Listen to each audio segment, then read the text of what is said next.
Hello and good day, everybody. I gotta say, I had to rip the band-aid, man. I am quite nervous today. We do have a special day today. We're actually gonna jump into a lobby, a new lobby, a novice lobby, by new players in the CPL Premier League. We do have a big multiplayer community in Civilization 6. We've been doing our best to actually get everything going so we can enjoy this beautiful game of nations. Oh my God, the Civilization 6 is awesome when it comes to a lot of things. Uh, I do know this is a bit different than my usual schedule. I do mostly competitive games commentary for the Civilization 6 community, and of course, we do have quite a few competitions going around. Today, I wanted to take a bit of time during the day to actually jump into a lobby and help the new players that are joining us so they can get in much easier and, of course, get to benefit from all of this awesomeness.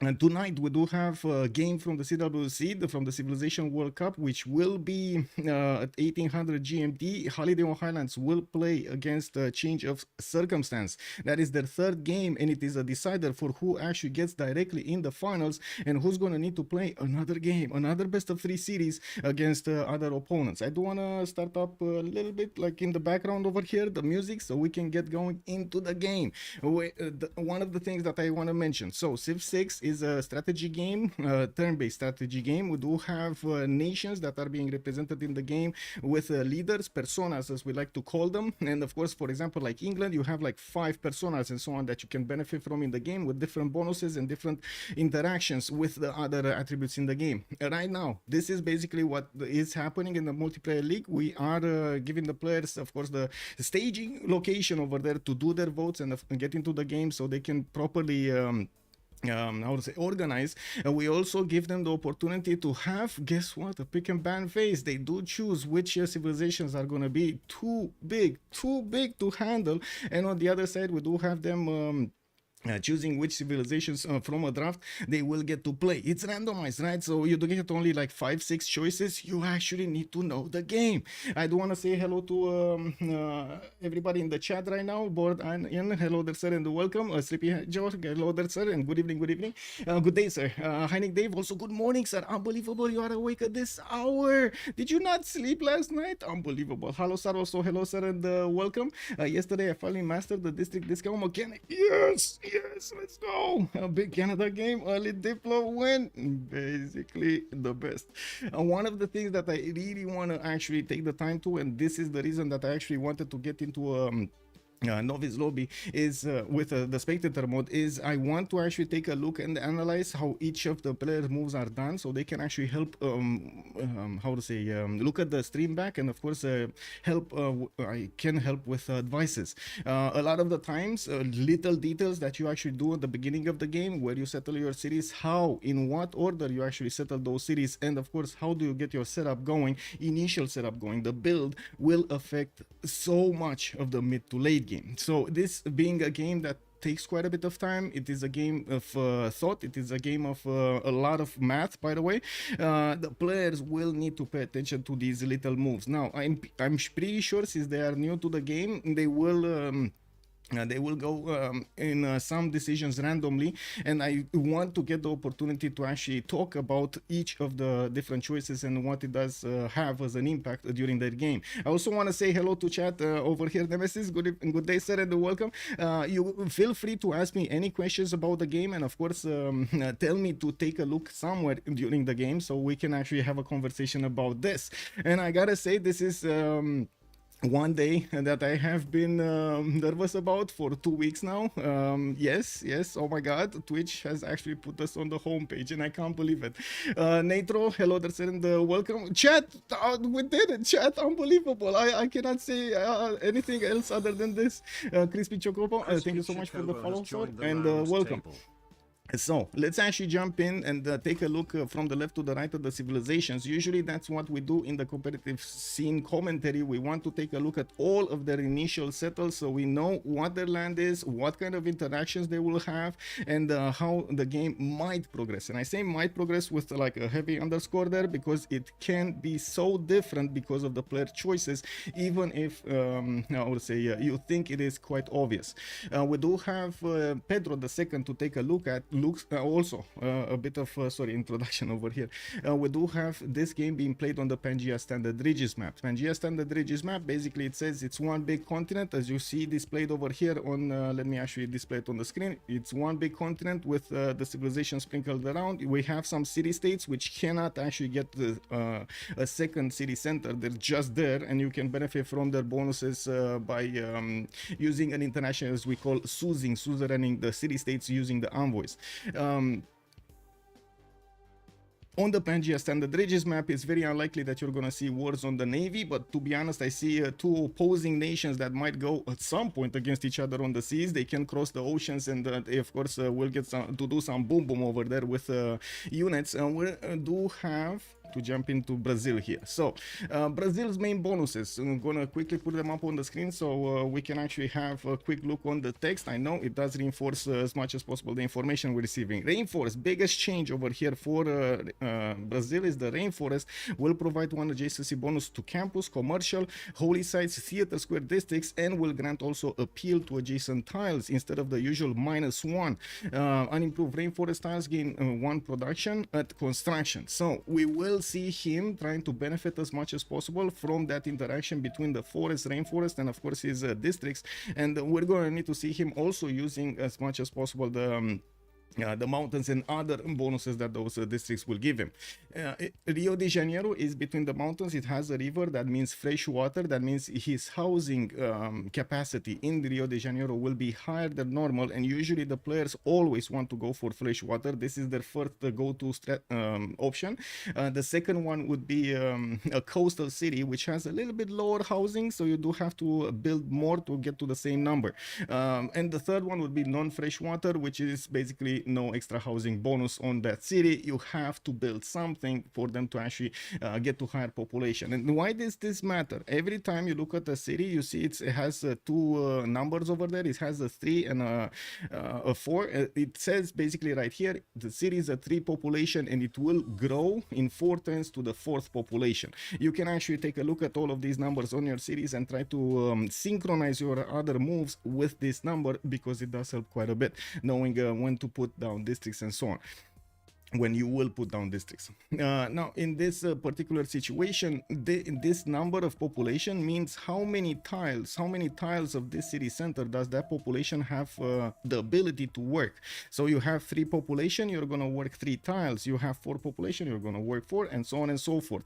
Yes, later on in the game, you're going to get to use specialists when you actually build up those districts and get some buildings in them. You get some extra slots. Your population can get specialized into an aspect of your empire there. Either it is going to be more gold or more science, more culture, a lot of more production, a lot of specialization that you can do later on in the game to optimize your build. We do have right now Rio de Janeiro usually in the game, as a main idea of development, you want to have the population ready, the population level ready to go with enough production to actually build in a certain order your district, so you can benefit from the district discount. We're not going to talk that much about the district discount. I just wanted to get it out there so we can focus right now on the early moves and then go into a little bit more in-depth strategies that are mostly used by very, very experienced players. Yes, more are starting to use them, but at the moment I don't think it's useful to actually go into that subject. We do have settlers coming around as usual.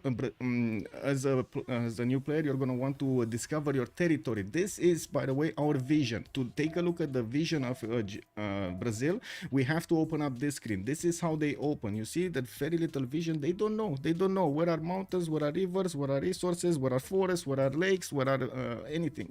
They don't know. The map is randomized. They do not have this preemptive I would say opinion. The first thing you do, you get some scouts out. You want to gather the information around your territory, helping you acquire more era score, helping you actually make good choices during the opening of the game. Let's actually see here and talk right now. Come back and talk specific about this spawn. We do have Brazil saying that he's gonna have the north over there on the possible niter tile as a settle because it's 4 rings. But unfortunately, you can see he does not have a lot of good tiles around them. No 2-2s, as in it's lacking points of production on those tiles around it. In the south, though, he does see that he's gonna have some more rainforest, which is definitely gonna get the information linked with his how to say, with his bonus for rainforest and forest, and he will try to get a city there on the river to also benefit from the fresh water. Okay, I want to make a mention here. Yes, those two bonuses do count, right? Freshwater and at the same time rainforest adjacency. The problem with this movement here, you don't have tiles to work at the beginning, so your city will be low in production for quite some time before you actually get some extra from the bonuses around you. You're also gonna have a bit of an unfortunate problem. Look at Persia Scout 4099 over here is coming from the south. There's also an Ottoman's warrior. They don't see these, we see them, they don't see these, and that's an unescorted settler. This is unfortunately a very risky move. That settler is basically your city that does not have any kind of protection. You want to make sure you have that city safe and sound until it actually gets to become a city. And of course afterwards try to take care of it. That's your lifeline right there. You do get all of the things built in your empire is in that settler. You spend so much production to get it, and if you actually lose it, that's probably one of the worst things that you can do in the game. Unfortunately, it seems like we will have one interaction like this. Kidog, hello there, sir, and welcome. Will Brazil lose the settler to the scout? That seems like it's gonna be the question of the day over here, but I think it's a big yes over there. Do I actually need to? Can the players also see the strategic resources from the beginning? No, they do not. Darcier, hello there, sir, and welcome. No, they do not. We see them because we have the spectator mode, and it actually allows us to see through their unknown lenses. We see the horses, we see the niter, we see the uranium, we see all of the resources on the map, and we can also see how the players are interacting here with them. I do want to mention this is probably one of the most common mistakes during a game, and this is something that you definitely should not do. And moving with an unescorted settler. Yes, in this game it looks like Cyrus, Persia is gonna choose to not go for him.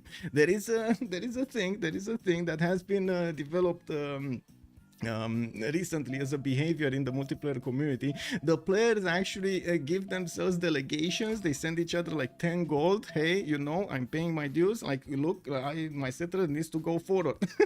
So they don't actually go to war because that's the first thing, first reaction that it comes into mind, right? Somebody declares war on you, it takes away your, oh my god, second city. That's like half of your empire.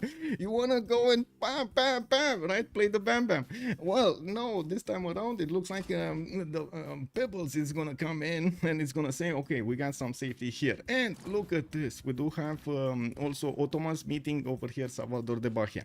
Okay, enough for early not enough for early moves. Now that we got the settler interaction out of the way, let's come back to the settles.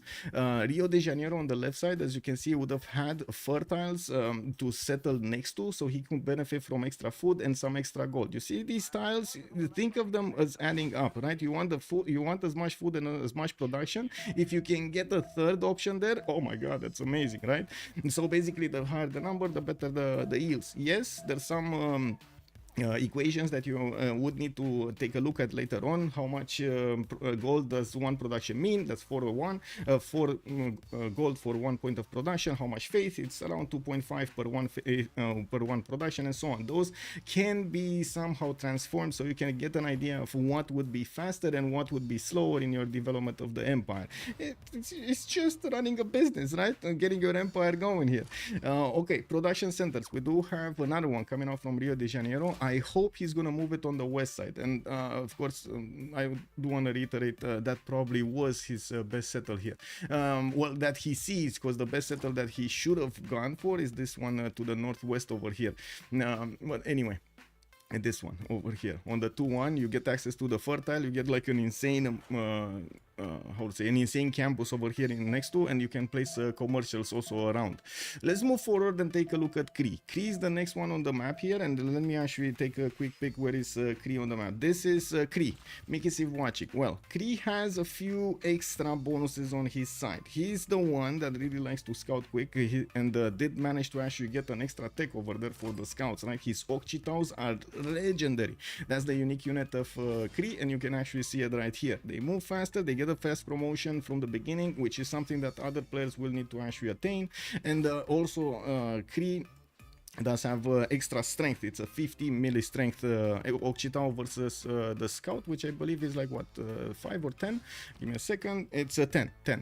So an extra plus, an extra 5 on it. Now we do have Kree also with another extremely good bonus that his empire benefits from. His internal trade routes, which when they are sent to a city that has pastures or camps around that city center and worked improved. I mean, improved with their respective improvements, campus or pastures. He will get an extra point of food and an extra point of gold for each of the trade routes sent over there and for each of those pastures and camps. That's a lot of bonuses. Like right now we're talking about 1, 2, 3, 4, 5, 6, 7 extra gold and 7 extra food for those cities. You can imagine that will help the cities grow faster, and that will actually help him so much to get to the next districts, build them quickly, make use of a lot of tiles. Now that also means he's going to need to go into lands that he will have a lot of tiles to work through. You don't want to go, for example, here in a flat land when you don't actually have a lot of tiles to work just because you have a lot of bonus from your trade route. You want to still encourage, optimize, build on top of that early bonus that you get from your civilization, and also use the optimized builds. He did settle a city to the north, which is going to be a 2-2 base, but unfortunately, if you take a look here, he doesn't have, again, no 2-2 around him. He will need to spend some gold, which is resource that is extremely important, especially in free-for-alls, to actually get to grow his city, or wait a long time to get the culture to grow that city. Also on spot front page, woo! Yes, hello there, sir, and welcome. We do have I do have to say there are a few spots that he could have gone for that would have been a lot better when it comes down to his early bonuses. We see the same thing here with the fertile on the right side. He could have settled the city around here somewhere, like probably on the aluminium tile, and get the benefits of that fertile, but and probably will need to actually buy the 1-3, so he has the most production and the most food in the game. He needs to always try to keep that balance. Okay, I'm working 1-2s. Oh, that's a less than optimal, right? You need the food to grow your city, so you can get there. And I just want to make a mention, this city is starting to grow faster because of that trade route. The trade route right now is starting to get at least 1 extra food here, and on top of the initial bonuses that it has. And you can see him growing a little bit faster, but still the production is not there yet. We do have him with a decent amount of land here. I'm pretty sure they're gonna try to get some, especially since this is a Novi lobby. I'm pretty sure the players are still getting their footing in the game, and we will see some wars, but probably they're gonna try to stay away from that interaction for this moment. Menelik II over here. We do have Addis Ababa and Mekele, and I do notice he's gonna also benefit from amber tiles that he needs to improve. These are mines, and they do need to improve them. Noob64, hello there, sir, and welcome. Where have you been, man? Good evening, good day, sir. Kebor also, hello there, sir, and welcome.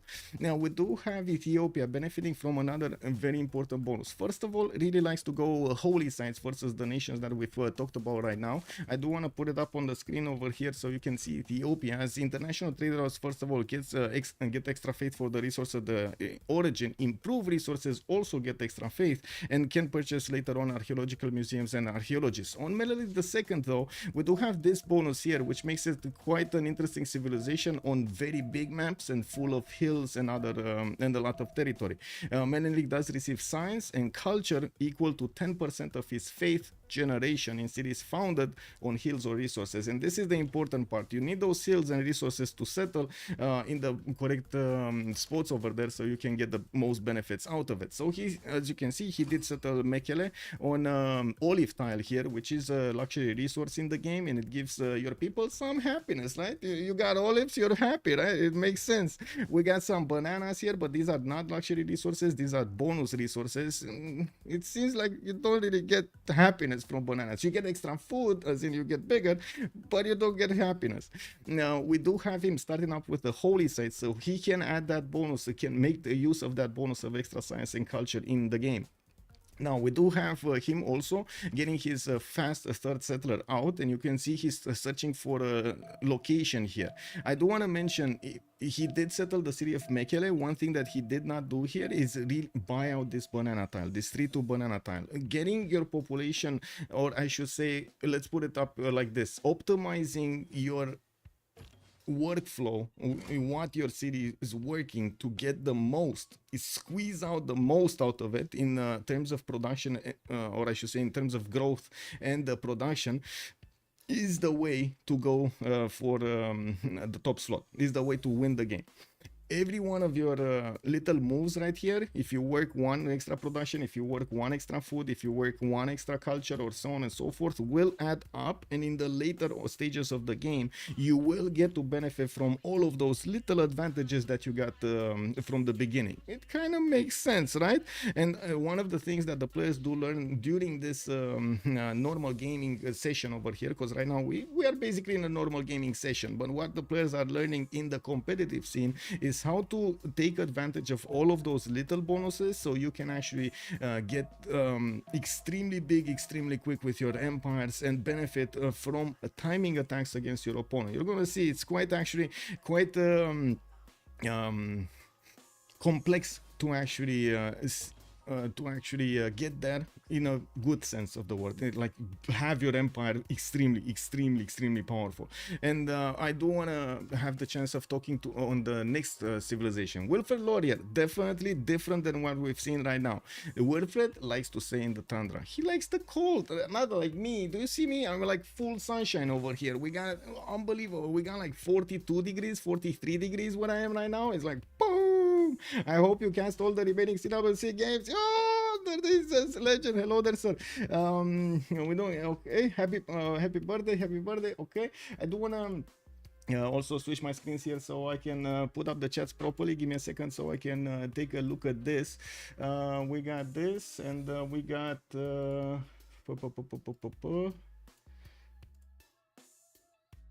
Okay, I popped that one out. I need to pop this one. Hello there on YouTube also. Nick DM he can get free tiles with a trader. Right. That is also a bonus. He will acquire free tiles with a trader. You have to take into account if those tiles are actually useful to send the trader through there. As in, that's why I didn't mention it, because it's kind of like hit or miss. You don't always know if the tile will actually be useful or not, but it is an extra tile. Coming back to Canada, first things first, we do have him with some extra bonuses. His deer tiles will give him quite a few extras, and of course you do see that he's already in the cold city of the capital here. City centers in the tundra will give him one extra food. We do have also him getting on lumber mills and mines +2 production, farms and camps +2 food. That's why you do see over here that he has already so much food from the deer tiles. Since it did improve the deer tiles, one good measure to actually get a very high city is to try to get the Temple of Artemis, which adds more food, another wave of food points, and also more housing for that city to grow bigger and benefit from all of these tiles. We also have I would say amenities will be given to the city according to how many tiles of plantations, camps, and pastures is the city gonna actually work. You see over here the Temple of Artemis does have right now deer tile, 2 deer tiles improved, and this one, the sheep tile, improved in the city of Ottawa. That means 3 amenities are given to the city center. If we take a look at this, it looks like he's not actually achieving the +3 yet. Unfortunately, we don't see he's probably +2 amenities. He would need to improve another one of these so he can get to +3. We do have in Halifax also him starting to improve, which is also gonna need to start to improve some more to get the extra bonus. Whenever you reach happiness bonus, extra happiness bonus, you're gonna get different across the board bonuses in that city center. You get a +3, so basically happy. You achieve the happy status, you're gonna get 8% in everything. More culture, more production, more food, more everything, more science, more everything, more faith. On the ecstatic, you're so happy you could do anything in the world, you're gonna get a 16% bonus. And of course you can actually add more on that depending on the other bonuses that you have in your empire. Also, so many deer next to a volcano. Still, Goddess of the Hunt looks strong. Yes, it does. It does look strong. He did manage to get it, so extra gold over there on these tiles. Canada right now is also getting the same thing as others, trying to get his extra cities going, so he can get those production pillars, so he can keep going, developing his empire, keeping ahead of his competition here. Moving forward, we got Suleiman Kanuni, which is again a bit of a different nation. This nation is going to want to start up with commercials, just like Cree, for example, will want to do. I don't think Brazil will want to do that. Okay, he didn't actually start with anything. Now we do have him getting the 3 city setup, as you notice, and the God of War and Plunder as a pantheon. Basically, this is like the main belief that you have in your cities, right? You either you have quite a few bonuses that would specialize your empire in some sense, getting you some advantages from the land you have, from the tiles you have. Sometimes bonuses like this one, the God of War and Plunder, will give you bonuses to districts that you actually build. So for example, it will give you extra bonuses for merchants, acquiring great people. When you build a commercial, you get extra points for merchants, and you're gonna get these trade routes. You're gonna get the opportunity to recruit some of these. Also, it will do the same for great generals. Looking at Ottomans, he's actually going to improve his horse style here as a pasher. This is the way that he's getting extra strategic resources. And we do have settlers in 3 turns here from Istanbul, just as much as we do have one from Konya. I do see also he's gonna get ivories to improve and some silk tiles. Looking at his tech development, he's going for currency, so I would expect the commercial hubs are gonna be placed around his cities. It's good to place them around the river, so they do get adjacency bonus, but not really required. You have to make a judgment call of how much you want to add to that adjacency of the commercial. Eleanor of Aquitaine, we got it with a bit of a different setup. We do have it on the coast. This is the first coastal nation we're going to talk about. Specialized on the coast, we're going to see him benefit from harbors. It's also Eleanor of Aquitaine, which is going to get bonuses towards theater square buildings. It's usually quite common to see her couple this harbor opening with those theater squares to get extra books, extra bonuses, and so on. Trojan Horse _ has joined Trojan the Horse. table. Hello there, sir, and welcome. Thank you so much for the follow. It already. Hello there, sir. What do you even do in this game? So basically, in this game, you have to develop. Okay, imagine this: you're on planet Earth, right? You just arrived. You don't know where you are, but you know there are other people on the other side of the planet still arriving at the same spot. I don't know. Let's make a little bit of an assumption here, right? And you don't really see what's going around you. You have to somehow take care of your people, right? This is the beginning setting of the game. You don't see much. You're in a corner of the map. You have the whole map, depending on what you chose at the beginning. During the game, you have to build as much as possible. You have to build as much as possible. You have to develop your empire in such a way to reach those winning conditions of the game. It's either going to space with a science victory, domination. You're going to want to take all of the capitals of your opponents, all of them. You have to go either for a culture victory, which is going to allow you to acquire tourists from your opponents, and of course make everybody come to your lands. And we do have a religious victory, basically converting all of the opponents' civilizations to your religion, which is extremely hard to do, and I wouldn't really recommend anybody trying it because it's quite a big investment, and the players kind of know how to defend most of the time. Yes, there's always that sneaky religious victory that goes through.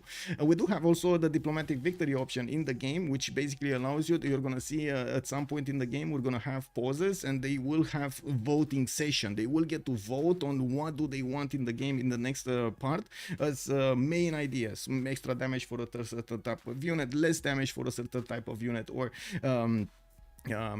bonuses towards districts, or getting Diplo victory points. And this is where it comes in, right? If somebody manages to acquire enough Diplo victory points, which is the number 20, he's gonna get a victory. And we're gonna need to see if they will get to actually use the interaction with the city states, Diplo quarters, and so on. They need to somehow build up that resistance for the Diplo. This is an FFA, Hecade, and welcome, sir.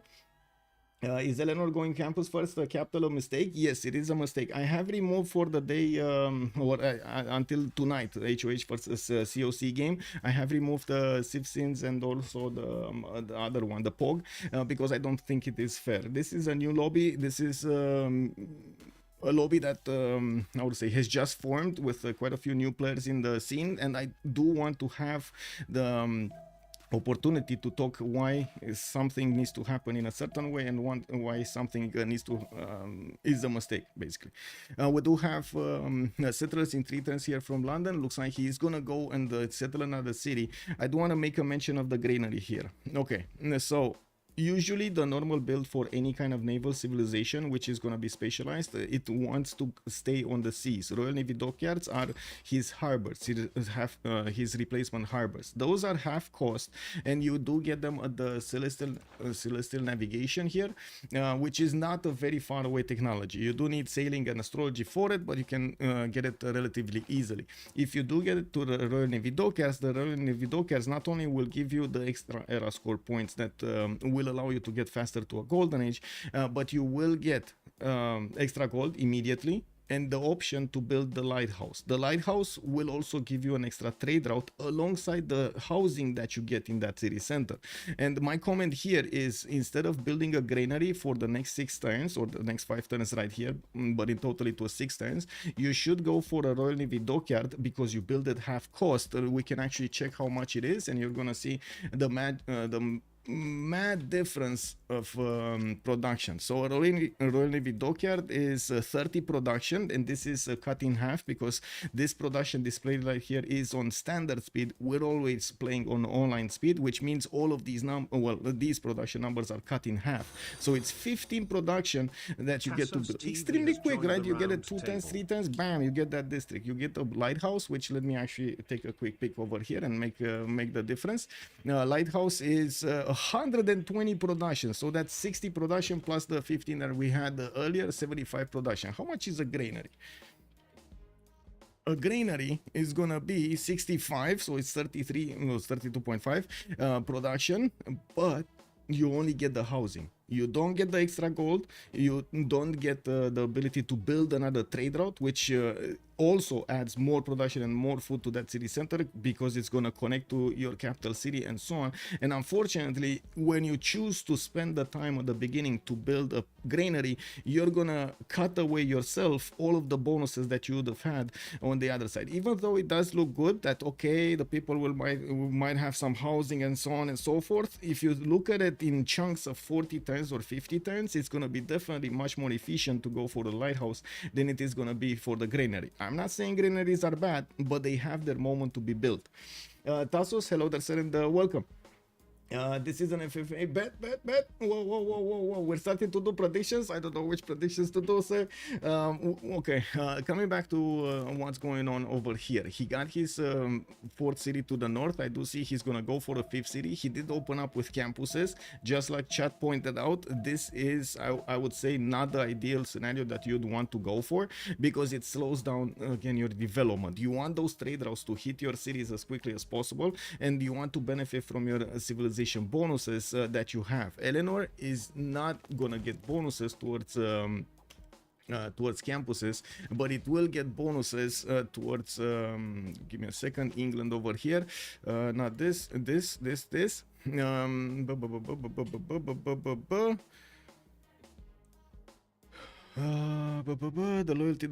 loyalty skips to join. Where was that other bonus? I think this one. 100% production towards military engineers. I'm missing something over here. Anyway. Royal Navy dockyards also here. I think there's something missing from this, or did they change this recently? We're also playing on the beta, so this is the newest version that we have. I want to mention this because this is important. We do have a team of volunteers of modders which are handling for quite some time, like 3 years, 4 years now, the development of the competitive scene meta. So basically we have them changing around, shuffling around to try to balance out the civilizations every version. And right now we're in one of those periods in which, like, you know, it's extremely chaotic. We have a beta going on, we have the other meta going on, and the players are trying to find their footing in the new meta and see what works and what doesn't. You can't really go at it only by how to say, your pre-knowledge of the game. You have to actually interact, experiment with the game, and see what works, what is the power level of new civs every time there's a new how to say, there's a new version coming out. Also, granaries are good to hit 7 to 10 pop cities. Alosar is making a good point over here in chat. Next up, let's actually take a look at 1-3, which hopefully did go a little bit different. Okay, 1-3 over here. This another coastal civilization, Indonesia.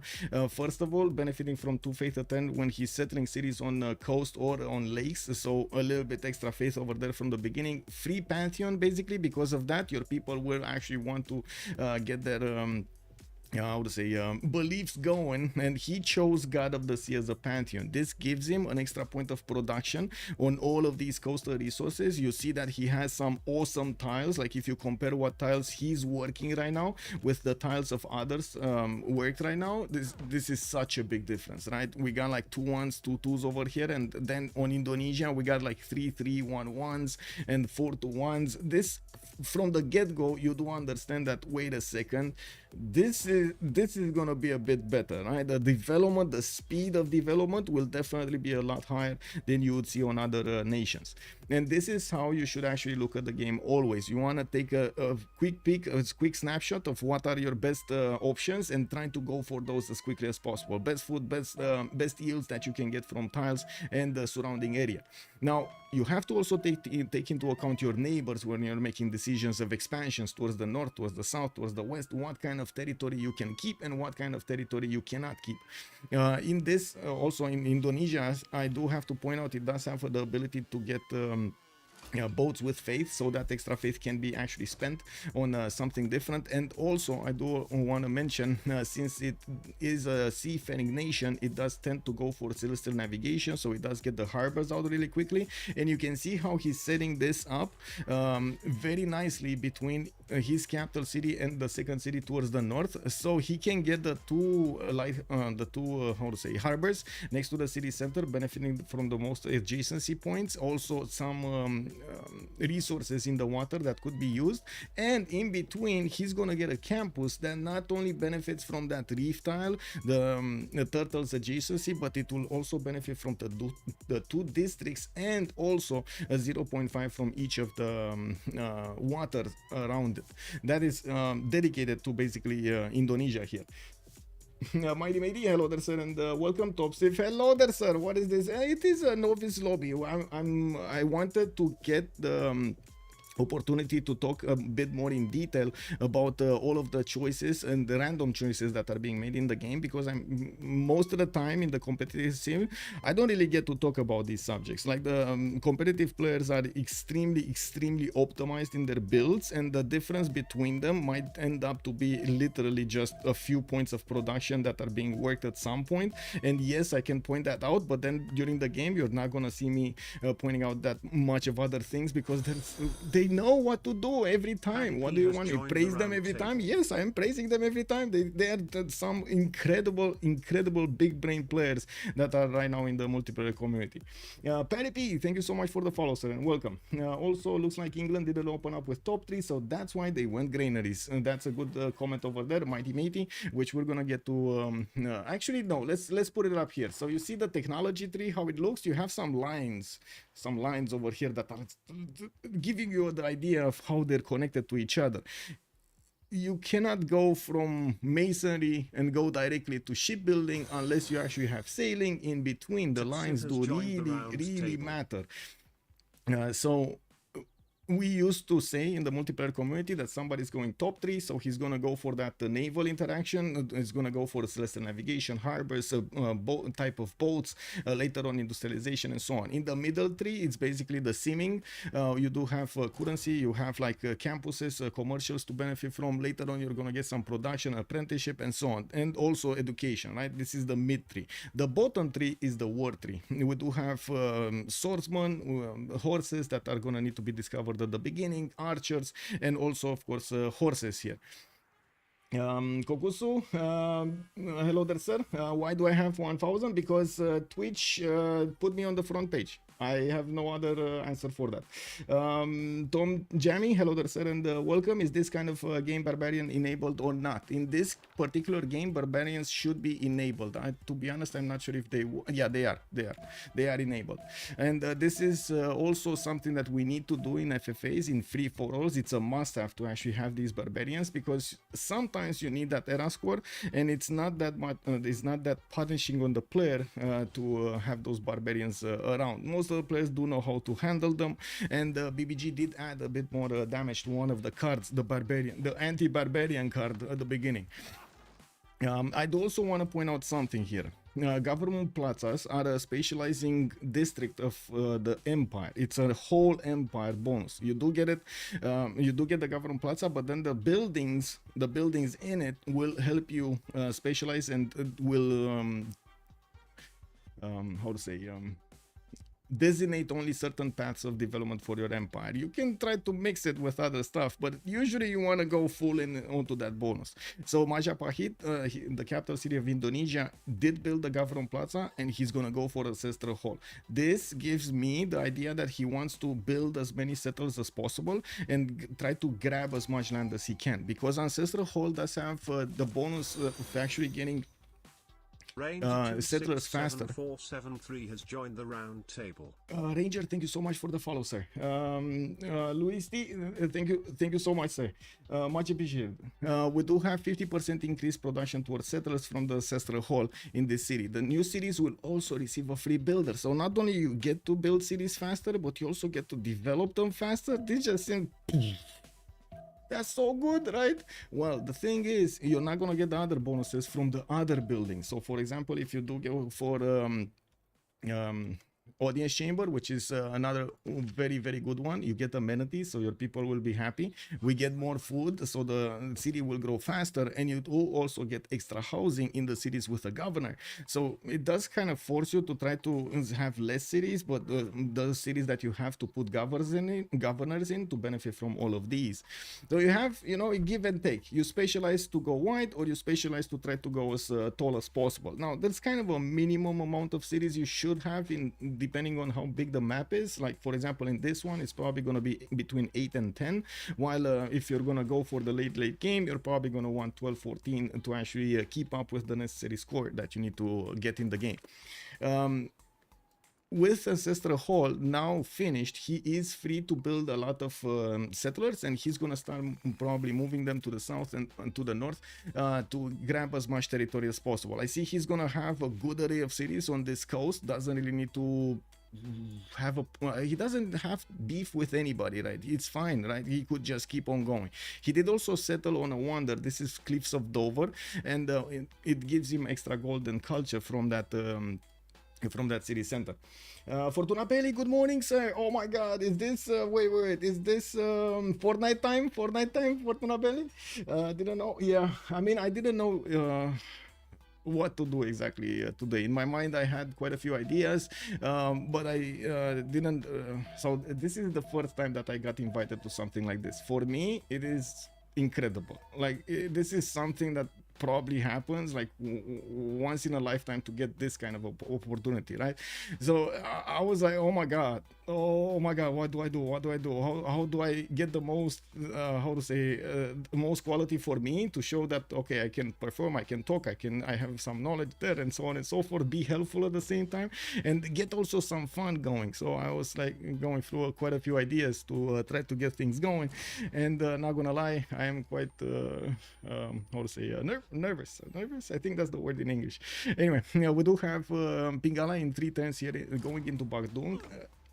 Another way of specializing your empires is to use the governor screen. So and check this out. We do have governors that can only go into one city. Yes, you can move them from time to time, but usually you kind of want to keep them there. You don't want to spend the time of them moving somewhere else and losing the bonus that you have there, right? So where it goes in first, that's probably where it's gonna stay.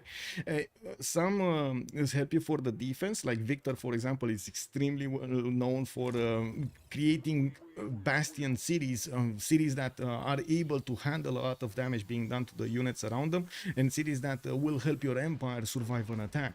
They also get more production towards military units in that particular city, more shots, and so on. This is all in defense over here, Governor Victor. We do have Amani, which helps you with city-states, which are these extra cities that you see on the map, which each of them actually have the bonuses. Depending on their color, you're going to see they're going to have different bonuses of production or food. I'm sorry, not food.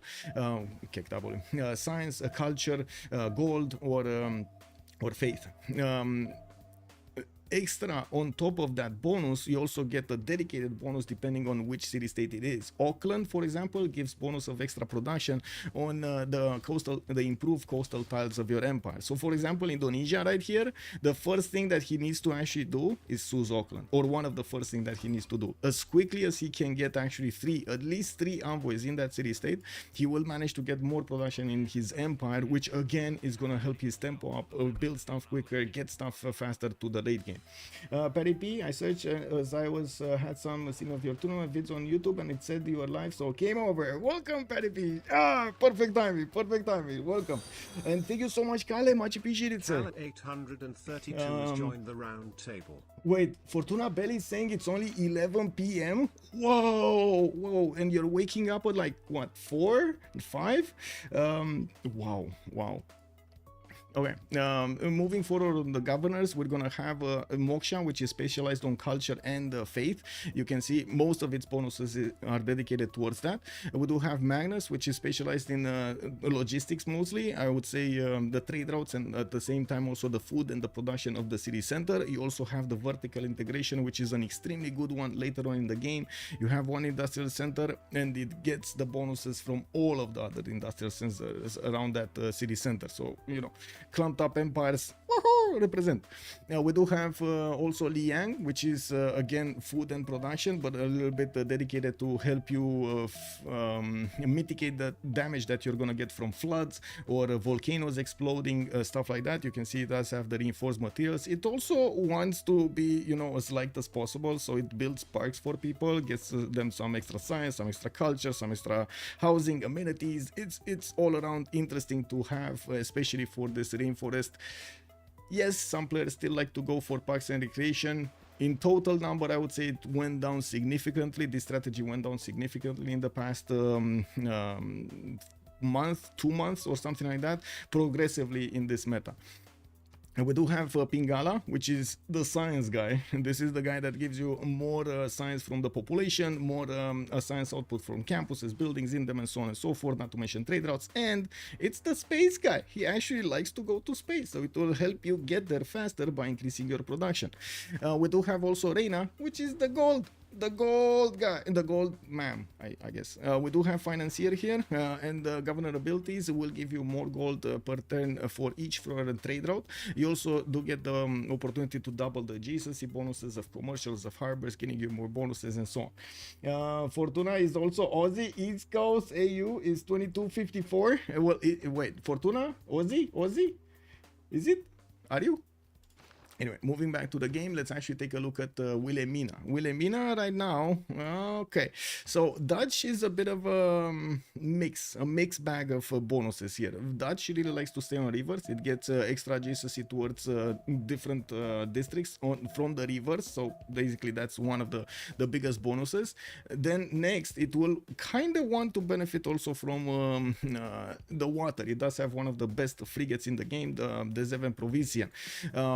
Most of the time you can kind of like make away with all of the harbors. If you don't want to do it, you can stay on the land, and as you can see here, he doesn't really have where to go. Like, this is an inland sea, this is a limited amount of seas. Where did you want to put those frigates? Just imagine flaunting them across this lake. Oh man, look at me going over here. Yeah, we got the sailings, we got the colors, there's the pirate flag in the back. Woo, we partying, bro. This is not like how it's going in the game, right? You're spending resources and they don't actually give you anything. We do have him choosing to go for Goddess of Tides, which is a pantheon, giving him an extra culture point from all of these improved resources in between his cities, and he's also trying to expand as quickly as possible. Now this is very late, I gotta say. We're 1039. This is very late to get these expansions. He did choose to build his harbors, his lighthouses, and of course does have one of his settlers out.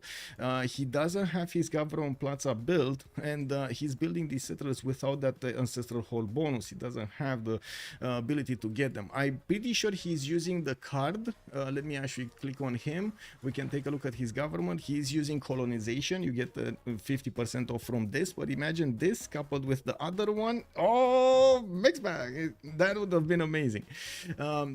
Right now we do have him doing one thing very, very good. He did get the traders to actually hit from his other cities to his capital, so he builds up those extra cities much quicker using the lighthouses and so on. This is a goodish start, I should say. Goodish start. 14 science and 36 culture.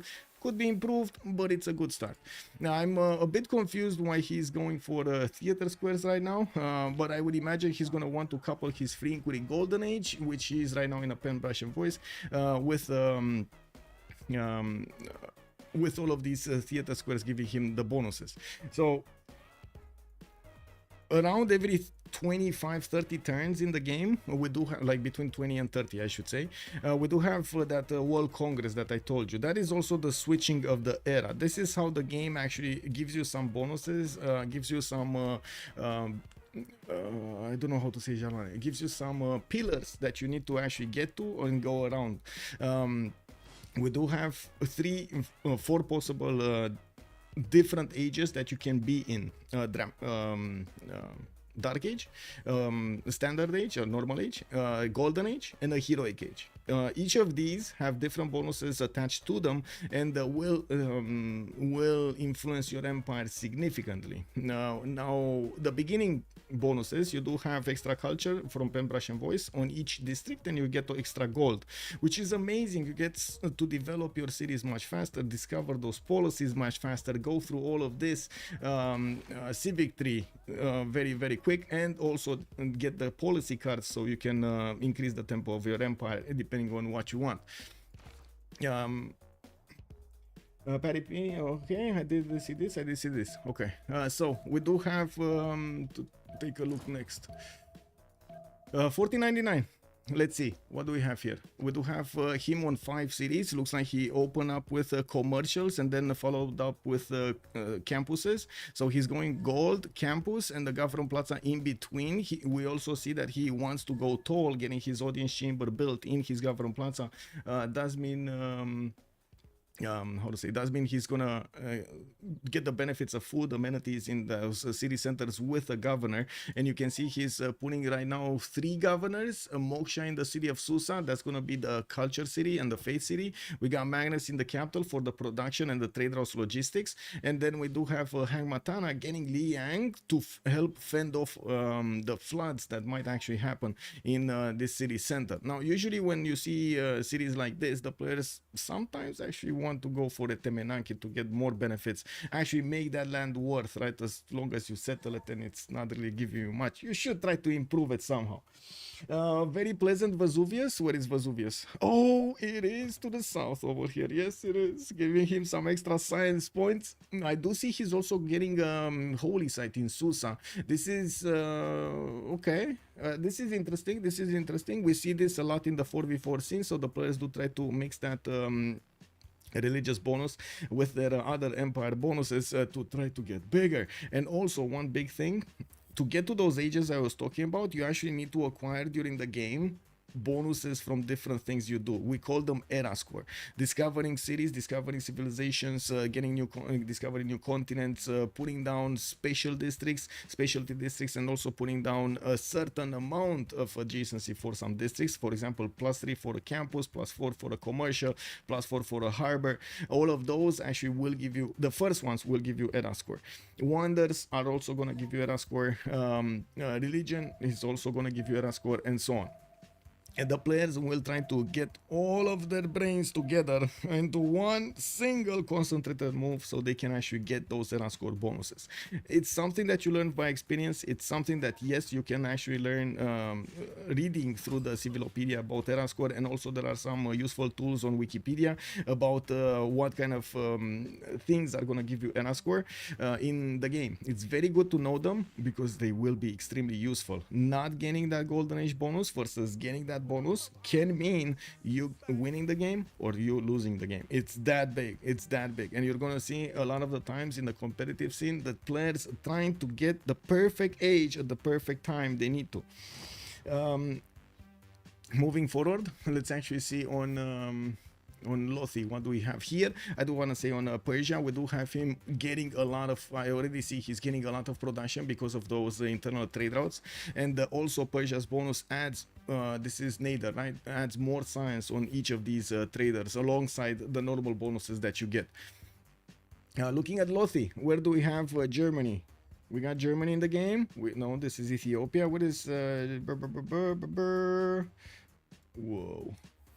No, this is oh, is it red? Yeah, it is red. Okay, red Germany. We got Lothi here opening up with commercials. You can see how far away he is in his development versus the other players, even if he didn't go to war. This is because of the city placement that he did at the beginning of the game and what kind of tiles he's working versus the other players. I do want to point out how he actually went for these cities and in what kind of order he wanted to get them. I do see that Berlin was his second city. You can actually take a look at the population number, and I would imagine, well, we do have him putting that city on a 2-1 base with only 2-1s around it. That city cannot work. It cannot work more production, unfortunately, because of the lack of tiles, resources around him.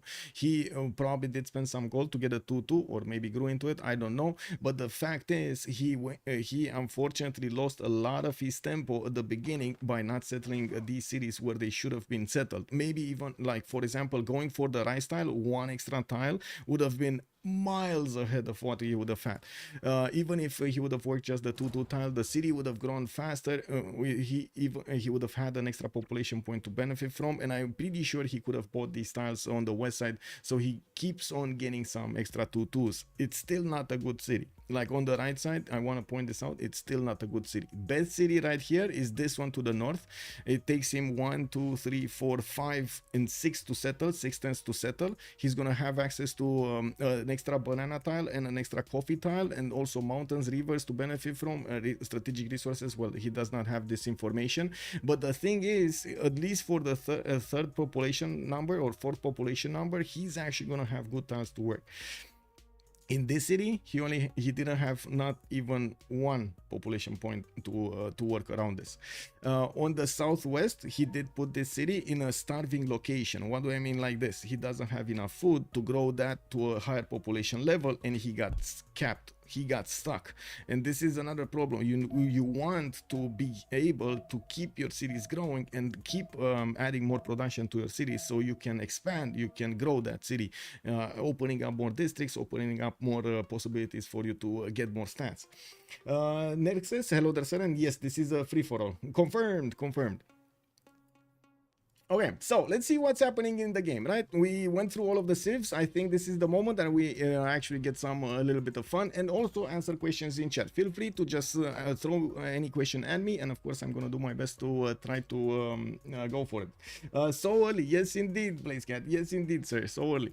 We do have Machu Picchu in Addis Ababa, and I do notice he's starting to get his holy sites going. Temenanki is being built in Portsmouth. I do want to make a quick comment over here. There are not enough tiles of flood planes that would justify building a Temenanki, and I can do a bit of a quick demonstration over here. You do get the +1 production on normal tiles and +1 production on all floodplains in the city.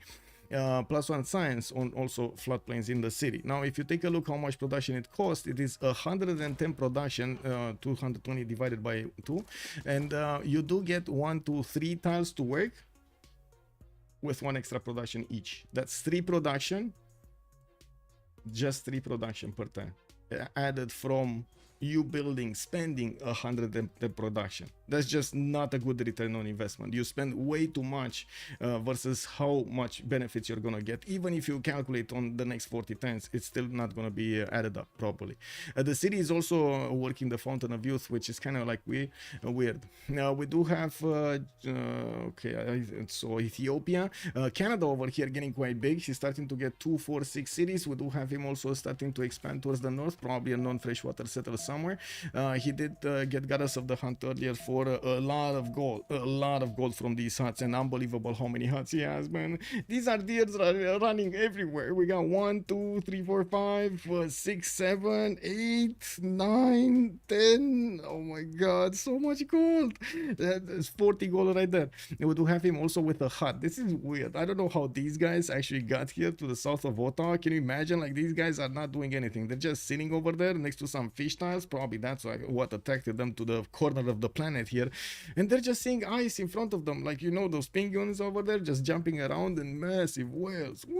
What is going on? Like, is he not gonna actually get those tribal villagers and show them, like, look, we got some heat over here, we got some, you know, good stuff, amenities going. Oh, you like some wine, bro? You know, stuff like that. Like, why is he not popping them? He just, imagine he did not actually scout the south. That's why he did not see this, because he never sent a scout to the south to see what's going on. That's unfortunate. Moving forward, let's actually take a look here on Mashad. We do have him getting his builders out, and he's going to start improving his land over here with a few resources. You can also cut down the trees if you want to get some instant production into something, and that is the chop mechanic that the players, especially the competitive skill players, really enjoy. They want to get that instant boost of production from the builder charge. Well, most of the time it's extremely useful. Bob Freezing, thank you so much for the follow, sir, much appreciated. We do have Hypatia also in the city of Mashhad. Recruiter, that is one of the scientists here that is gonna give him a free library and some science in it. So you can imagine that's gonna be so much for him to get from the get-go. He did activate it in the district of Hagmatana, and I do notice right now 4099 is on 26 science and 23 culture. We do see City Patreon Gandis is also acquired by Brazil. He's gonna get 40% production towards the first district of the city, and I do notice he did open up with commercials. Looking at his stats, he's on 25 science and a lot more culture, 42 culture. That's Pembrush and Voice with a lot of districts. He did put down street carnivals. This is the unique district of Brazil, which gives you some amenities, and one of the important things is, if I remember correctly, it does not take a district slot. So basically in the game there's a mechanic that doesn't allow you to build as many districts as you want. You actually need to have enough population level to build those districts that you want. So it's like from 1 you get one, at 4 you get another one, at 7 you get another one, at 10 you get another one, and so on. This actually causes quite a few issues during the game, or I should say it's one of the reasons you actually need to optimize your food and production to be there right on time when you need to get those districts. Is this a tournament or a random? It's a random FFA price cat games. Actually, it's not that random. I actually went in and asked them if I could first of all stream the game and give as much knowledge as possible. I did want to actually have the opportunity to talk a lot of these interactions over here in the game, because tonight at 1800 GMT we're gonna have the top competitive game. We're gonna have Holiday on Highlands with a change of circumstance, and I'm pretty sure you're gonna see a massive difference of how to approach the game from the get-go between these two games. And I think it's important, right? I had one day, and I think we should see both sides of the coin here. We do have also Ottomans managing to get 2, 4, 6, 7, and I do notice he is gonna get more cities to settle to the north. Not extremely good ones. The ones that he did settle recently are actually pretty good, well, except this one, Bursa, but he did manage to put these cities next to quite a few tiles that he can work. You can see multiple 2-2s around this. Aiden is probably the least attractive one. He's going to need to spend some more gold to get these other 2-2s, and looking at his gold per turn, we do have him on 18 gold per turn. He doesn't have that much gold. He definitely needs more traders. So one of the things that I can immediately see is did get commercials, but he did not get his market. So the investment in commercials only gives him some extra gold and some merchant points. That's it. He doesn't get the extra benefit of the market of having that extra trade route. And the extra trade route is why you kind of want to get the commercial in the first place, for the market, for the extra trade route. You don't really want to leave it there and not build them. Now, as a good measure, if you're going for commercials and internals, you want to get as much bonuses from internal trade routes. You want to have each of your cities, so you count your cities other than your capital. You have 2, 4, 6 cities, you're going to need 6 trade routes. That means 6 commercials, that means 6 markets, or actually 5 markets, because you get 1 extra from the get-go, depending on if you get some more also. I've seen some players, and I do find myself also doing the same. Some players do use also trade route from the capital city to another city to help the capital also stay on top over there of the tempo. Eleanor is going the holy side wonder strat, but that's more Eleanor, France, not England. Yeah, well, I do see at the moment we don't actually have any. We do have a lot of holy sites, but we don't have any theater squares. The culture is going to be quite lacking here on Pippin. 22 science and 19 culture with 47 points of production. I do have to say, like immediately looking at the land, I have one observation to make. He really needs more builders, a lot more builders. This land could have been a lot more improved by using the builders charges to help you speed up development, getting to choppers, some forest, rainforest, getting the benefits of extra production into something, improving the tiles, getting mines, getting pastures, getting plantations and so on, getting your luxury resources improved so you can get your happiness in your empire. The different luxuries you're gonna have, the more your people are going to be happy. You got over here in the lands mercury, you got wine tiles, you got let's see, olives in the north. I see some amber tiles in the water here, and I see some turtles to the south of Bradford. He could have had quite a few cities giving him so many amenities. Unfortunately, he does not have them, and his happiness level is at right now 0. Did we have anybody? There we go. We got a +3 here in Ethiopia. Ethiopia right now, what is Ethiopia? 33 science and 45 culture with 38 faith a turn. It's 54 production, but you got to take into account that faith also. Random FFA flying toilet. You wanna join me? By the way, actually, I don't know. I don't know if you wanna join me. It might be a bit too late. Man's playing England with 0 dockyards. Yes, I pointed that out. Usually, you do wanna get your civilization bonuses, right? You wanna play your civilization's bonuses to your strength and not to your weaknesses. So usually, you wanna open up with harbors. It's a massive difference, and I did mention it earlier. Hey, we got some first war units. A horse is coming out from Konya. Wait a second, is this gonna be some kind of tears being shed between these two players here, Brazil and Ottomans?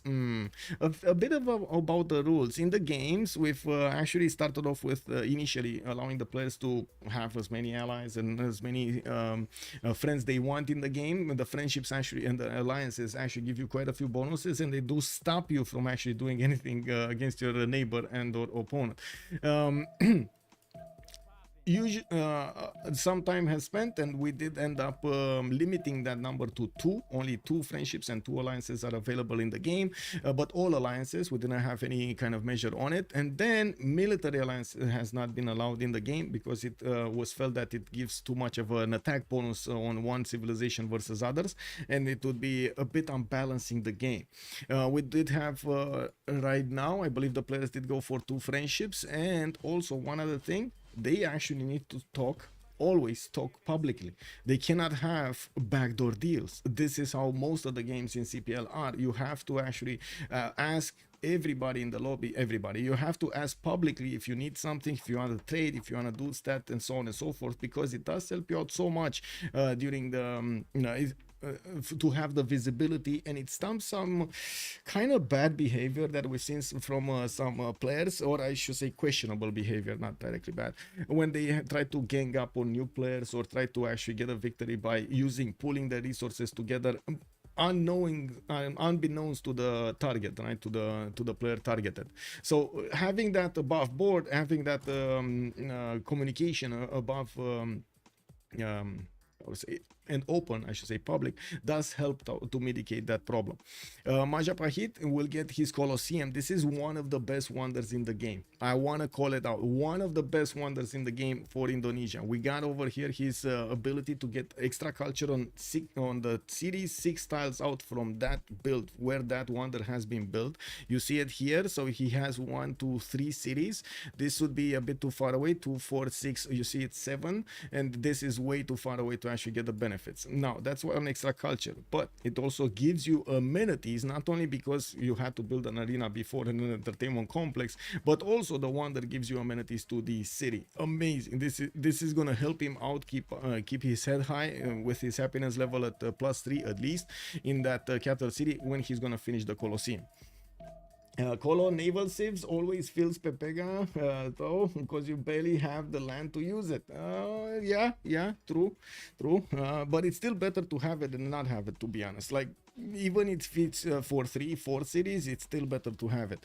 Yes, maybe for 1 city it's not gonna be worth. I'm pretty sure everybody can agree with that. Yeah.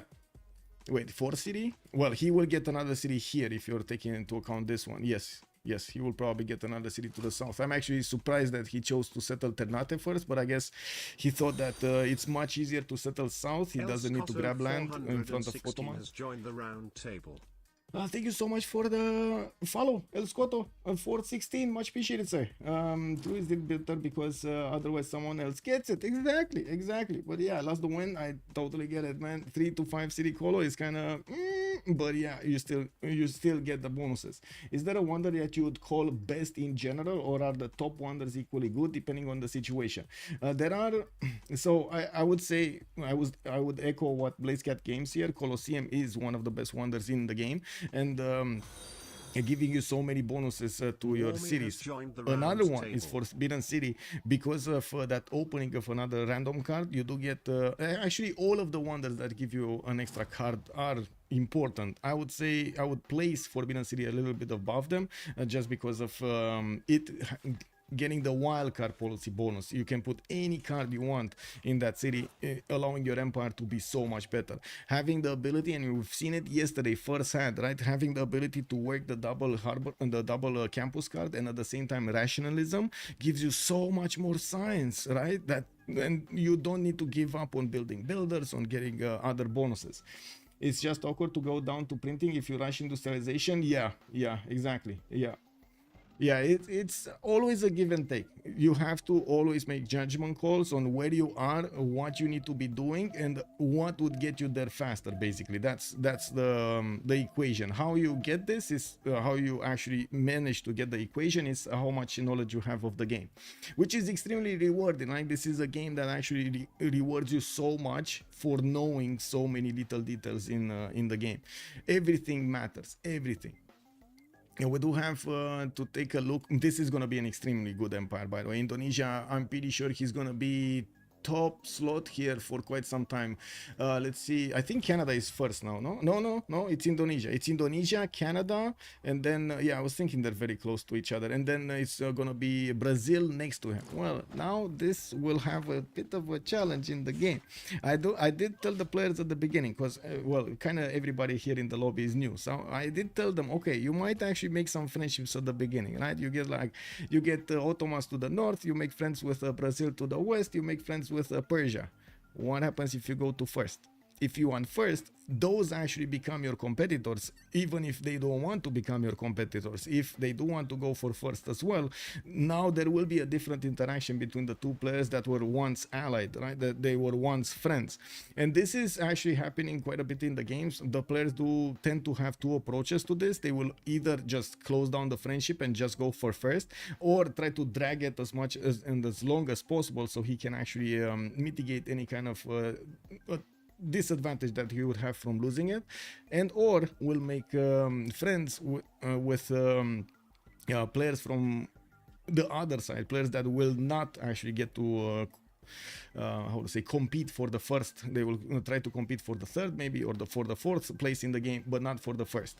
Of course, the other way is, and we've seen it quite a few times, we would have allied players that would say, okay, we take first 2 slots, one you're gonna get the first, because, well, they do know, because of all of the stats and so on, that they will get first anyway, and the other one just understands, okay, I'm gonna be second or third or any place, which is kind of fun to see, because every game is gonna be different, and a lot of the times the players, of course, build up, they have memory, right? So they build up so much of a history with the other players, and they know, oh, this is the guy that attacks me every game, man. I don't know, he does have something against me, and you know, like, and then, oh, this is the guy, the friendly guy. Oh my god, yes, I can actually be friends with him. I can send trade routes, I can send gold.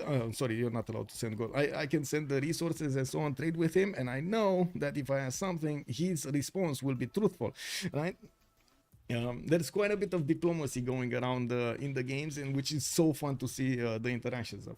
If you can build it, especially with mines, it's very good. Oh, the Rule Valley. Rule Valley is good, but I would say actually situationally good. Like, it's very good to help you go for that space victory, get the late game production. Very, very, very good. But I've seen players win without it, so yeah. Anyway. Okay, so let's see what's going on in the other sides. Did we have any war? I don't think we have any war. What do we have here in the chat? Misclip before, Persia can be 3-way friends with Ottoman. Would be nice, but Ottoman I way too far away. And what's the train? Okay. Alright, Kree is managing to get his industrial zones down. I do see him putting down campuses in the good settled locations here for extra adjacency. We do have Oracle and Hanging Gardens built in his second city, and I do notice he does have 1, 2, 3, 4, 5 trade routes. That's 6 trade routes actually, and more cities are expanding. This is gonna help him grow his points. We do have 30 science and 45 culture for him with 111 production. He's actually one of the 1, 2, 3, 4 players that did manage to get over 100 production in the game. This is 1052. I gotta say, this is kind of slow. But it's good that they're finding the ways to actually get there quicker. And you see how learning, making mistakes, and then not doing them again is gonna help them out. Now we do have Netherlands also getting a scout in between his cities. He's getting quite a few commercial points, quite a few merchant points, and I do see Ottomans will have the ability to recruit Ipfadlan. This is going to increase his trader out capacity. Trader is extremely valuable. This is one of the 4, I believe, or well, early 3 merchants that give you extra trade out capacity. One gives you for free, like gives you an extra trade out, and 2, like this one, will give you the ability to build one extra, basically. One time I boarded a Dosmith and he literally tried to kill me with knights. I was forced to build like 20 knights and go for that's Usmith. We know him very well, and he likes to test his neighbors all of the time and all of the players. This is like a, how to say, he's going in like in the arena. Let me at him. You know, that's Usmith. He likes to do it. We have some other players like that also, and it's good to see a diverse environment. And another thing that I wanted to really mention, oh my god, yes, I mentioned it in the pre-game chat that we had to the players as well, because yes, like you said, warring is kind of bad, right? You kind of have a lot of production that needs to be spent, and usually classical wars don't actually get you anywhere. The problem is you cannot give up on war, as in, if somebody attacks you, you cannot raise your hands and say, oh yeah, next game. You know, you cannot give up on it, because first of all, what you are teaching the other guy is exactly what you should not be doing. You are teaching the other guy that he's being rewarded with your cities, he's being rewarded with your work for you giving up. Basically, you're giving it for free. Usually what the top level players do a lot of the times in the games, even if they get attacked, they do not go into a game thinking they're gonna get attacked. They go into a game looking at the game around them, and they see, okay, that guy, they see the signs, right? That guy is going horses, that guy is putting down an encampment, that guy is next to me, he's putting a city in the face of me. you're gonna have the player starting to think, okay, this is gonna be a problem. Oh my god, oh my god. You're going, sorry, I'm gonna finish the idea. Thank you so much, thank you so much. um um you're gonna have the player thinking, okay, this is gonna be a problem. I'm gonna get attacked. I need time to actually get also my own technologies for defensive units or offensive units, and I need to guarantee that I have enough damage to hold him at bay and or even push him back. This changes everything in the game. That moment that you realize that, you need to start preparing, and you're gonna see a lot of the players not giving up until the end of the game. Why? Because they need to keep that behavior out of the competitive games so they can actually compete with the top guys. If they do not do this, they won't ever be able to compete with the top guys, and I can explain why. They do not learn the experience they have to actually to properly defend against an attack, and when they do get into the games, they won't know exactly what they need to be doing and what kind of adapting they will need to be doing in the situation they have. It's very important for you to actually get that experience, and basically survival of the fittest. And yes, a lot of the players are gonna try to get as many benefits against you as possible. I do want to say thank you so much, by the way, anonymous gifter, thank you so much. I don't see the full notification. Oh my god, 10 community sub, thank you so much, sir. Much appreciated, sir. Top level players just rage quit or force a scrap? No, they don't. No, they come on. Let's not put that in. Let's not put it in. No, the top level players, I'm pretty sure a lot of the times they did go through this. I've been there. I've seen them, and the ones, and I gotta point out, it's still the ones right now at the top that have been playing exactly in this kind of deathmatch scenario. They are always going for that. I would say for what they need to be doing, except what they want to be doing. Eldar Ferrari, hello there, sir, and welcome.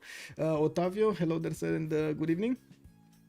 Let's see, what do we have here? Oh, there's a bit of a problem here. Yepers is moving to the east side, and it looks like Brazil is gonna tell him, well, once you trade with me, can trade with them. Can you let my settler past? I send delegation to be nice. Okay, well, I guess that's that. Oh, I see. This is Cape over here. What's happening with the settlers that actually look? Oh my god, is Brazil gonna get this settler? No, he's moving away. Okay, well, I guess they are paying that delegation fare to actually get this going. The tax to actually move free settlers. Oh wow, okay. Usually this is not something you want to do. This in most games, in the normal FFAs, we're in a novice, so right now we're kind of in the learning stage, but in the novice, in the big ones, nobody's gonna give you how to say, the settler back. You're gonna, or I should say, there's a high chance that your settler will get stolen if you end up in this kind of a situation, and that's a big wolf. Yeah, we do have Ottomans on the right side getting some walls in Izmir. I guess one wall, that's for a bonus. We do have him getting his markets, and I still see he doesn't have that many trade routes. 1, 2, 3 trade routes. I do want to point out, Ottomans he's a lot of the development of Ottomans is actually centered around the commercial and the trade routes, and during the mid game you're gonna get the ability to build this unique building. It replaces the bank, and it's called the Grand Bazaar. What it does, it gives you an extra trade route. If they didn't change it, did they change this? I'm pretty sure. I hope they didn't change it, but it did give an extra trade route. Wait, what was it? Grand Bazaar. Oh my god, kick W. One extra trade route capacity. This is extremely important. The fact that you do manage to get double the yields basically that you would have on a trader, it's incredible for each of your cities, and of course each of them that do have traders. Right now he's on 79 production, and I'm pretty sure he's benefiting so much from these traders. Let's actually see. 1, 2, 3. Oh, this is a Pingala internal trade routes. It's not a Magnus one. Well, I guess he could go for the science, although I doubt it. He's only on 30 science and 29 culture right now. He's not getting as much yields from the traders here, from what I do see. I guess he's not realizing yet. Oh, the army of builders from 1499. We do have him improving most of his territory, and now you can actually see the big difference of having a territory improved versus a territory that is not yet improved. You see how it's natural over here, or natural? Well, this is an unoptimized basically land over here versus Persia. That is starting to get everything he can from all of these. We do have also him with a religion. Looks like Buddhism, and it looks like in the game we got two religions, Sikhism and Buddhism. 658 has joined the round table. Ivan, thank you so much for the follow, sir. England lost at Temenanki? Wait, what? It did? Whoa. Wow. Okay. Well, that's the circle of shame, as we like to call it. Whenever you lose one of your cities or lose a wonder like this, it's becoming a circle of shame. Who built it? Who actually built it, Temenanki? I'm pretty sure I saw it built somewhere, but and to be honest, it's better that he didn't get to build it because it was kind of. Okay, there we go. We got a +3 Colosseum over here, +3 in 2 cities, and he's getting a 4th one there. Joined the round table. I don't see a Temenanki here, but I do see Mausoleum. Temenanki shouldn't be here, no? Is it Germany? Oh my, Ethiopia? Is it Ethiopia? No, it's not. Where is it, Temenanki? Anyway, did you guys see it? I didn't see it. Delirious, thank you so much for the follow, sir, and welcome. 6 Charge Builders go wild. Woo! Yeah, okay, maybe here. No. This would have been nice. Is it actually Persia? I don't know, man. I don't see a Temenanki. Well, I do see Great Bath being built in Hamatana, and I'm pretty sure a Temenanki got built somewhere. I just don't see it yet. We'll see when we get to see it. Anyway, now one other thing that I do want to mention about the setup right here. Usually the players on the industrial zones, they want to get as much adjacency as possible. Like it's gonna be probably a minimum of +4, and you're gonna see the players going for +7s, +8s if they can get to the +10s with Germany, for example. Yeah, that's amazing. To get there, to actually get to that extra adjacency on the industrial zones, you kind of need to use the aqueducts and or dams, other districts, maybe get some mines and strategic resources next to them and so on, which right now I don't really see happening right here. So I would usually the players do try to put these in places that they do really know they will get them very, very big using those aqueducts. Bordanian also, what is the Cree terrain next to Netherlands? There seems to be a single tile that somehow belongs to them. Terrain next to Netherlands. Terrain next to... Oh, this one? It's because of the trade route. Yes, that is so weird. This is the interaction of the Cree trade route with the land. So basically the Cree trade route can grab tiles that are 3 tiles away from a city center, right? So this one, somehow it grabbed this tile. I don't know how, but it didn't grab this tile. This is so weird, right? It should have grabbed both. It didn't. Well, we do have the trader moving. I'm pretty sure he's gonna get another road there, or this one is gonna get another road there. Oh, you know what might have happened is the trader got here, like was on this tile the first time when this city got settled. So when he moved on the other tile, he actually grabbed it, right? And then we see him moving towards Amsterdam. When he's gonna come back, he's gonna grab this other tile also. He's just gonna connect. Yeah, the city was not settled yet. Yeah. Oil above Groningen. Yes. What is the oil above Groningen? Oh, this one. Oh, never mind. I see. Yeah, amazing. Kanuni getting more settlers, putting down his campuses. This is the first Congress session, by the way. So you see they have the ability to actually affect the game in the next 20 turns with these options. We have a trade policy, which will allow them to get more gold, more international trade routes, and so on. From trading to a sender, you need to choose the target who is going to benefit from this bonus, or it can be negative, as in take away the gold from those trade routes, going dealing significant economic damage to somebody in the game. If somebody is too far ahead, well, you might actually see the players choosing to vote against them.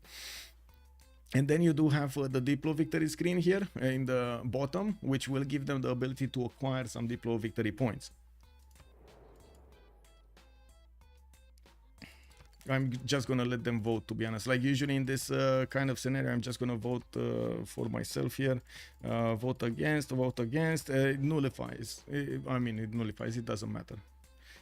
In the 4v4s though, it does matter quite a bit. The players do try to get to optimize those diplo points requirements as hard as possible, and unfortunately putting more pressure on them by having extra votes from nowhere that they cannot control is a bit too much. And we do try to we have some I would say go-to strategies that we use to mitigate that. Okay, Hamatana gonna get his great bath. We do have greeneries here, more workshops, more production for 40.99. I do have to say another thing. In the first era, you did see most of them were in a pen brush and voice golden age. Now, the meta kind of forces you to go towards free inquiry. And I say forces you because if a lot of players are going to go for it, you're not going to get to catch up to them with the science. Or very unlikely that you're going to catch up. I do see right now we do have a diverse choice actually. We got Brazil, free inquiry, normal age. He doesn't have golden age. Pound Maker is going to be free inquiry, golden age. He's getting 54 science and 48 culture. He does have 167 production, which is a lot bigger than Brazil's.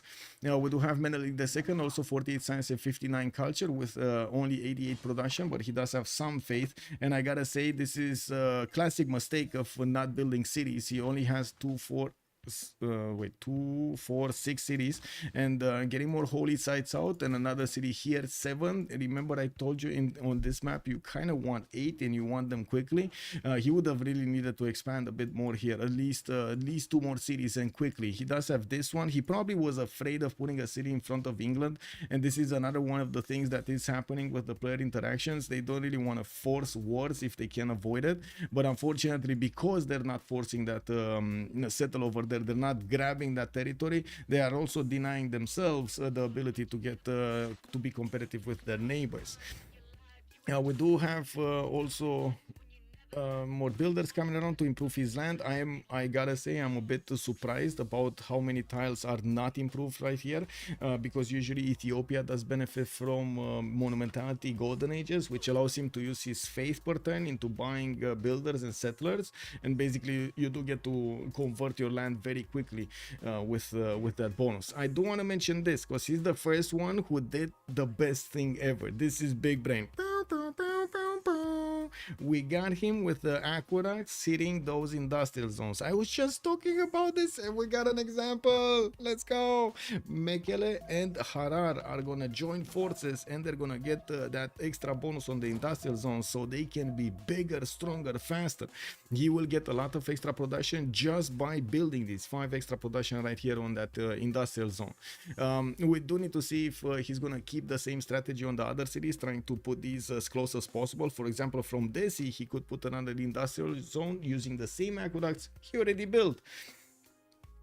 We do have to take a look also on the Indonesia here. Same thing happening. We do have aqueducts starting to come out. He's probably gonna put another industrial zone here from Badung, I would imagine, and he does have this one. This is a +5 also. We do have Palembang with the ability to get some aqueducts. I don't see him doing them right now. He's more focused on getting that science going. Ooh, +12 campus. This is amazing. Anyway, Indonesia here did put Makassar, getting that trader. The trader is gonna connect to somewhere, and I do see him starting to get settlers in the southwestern seas.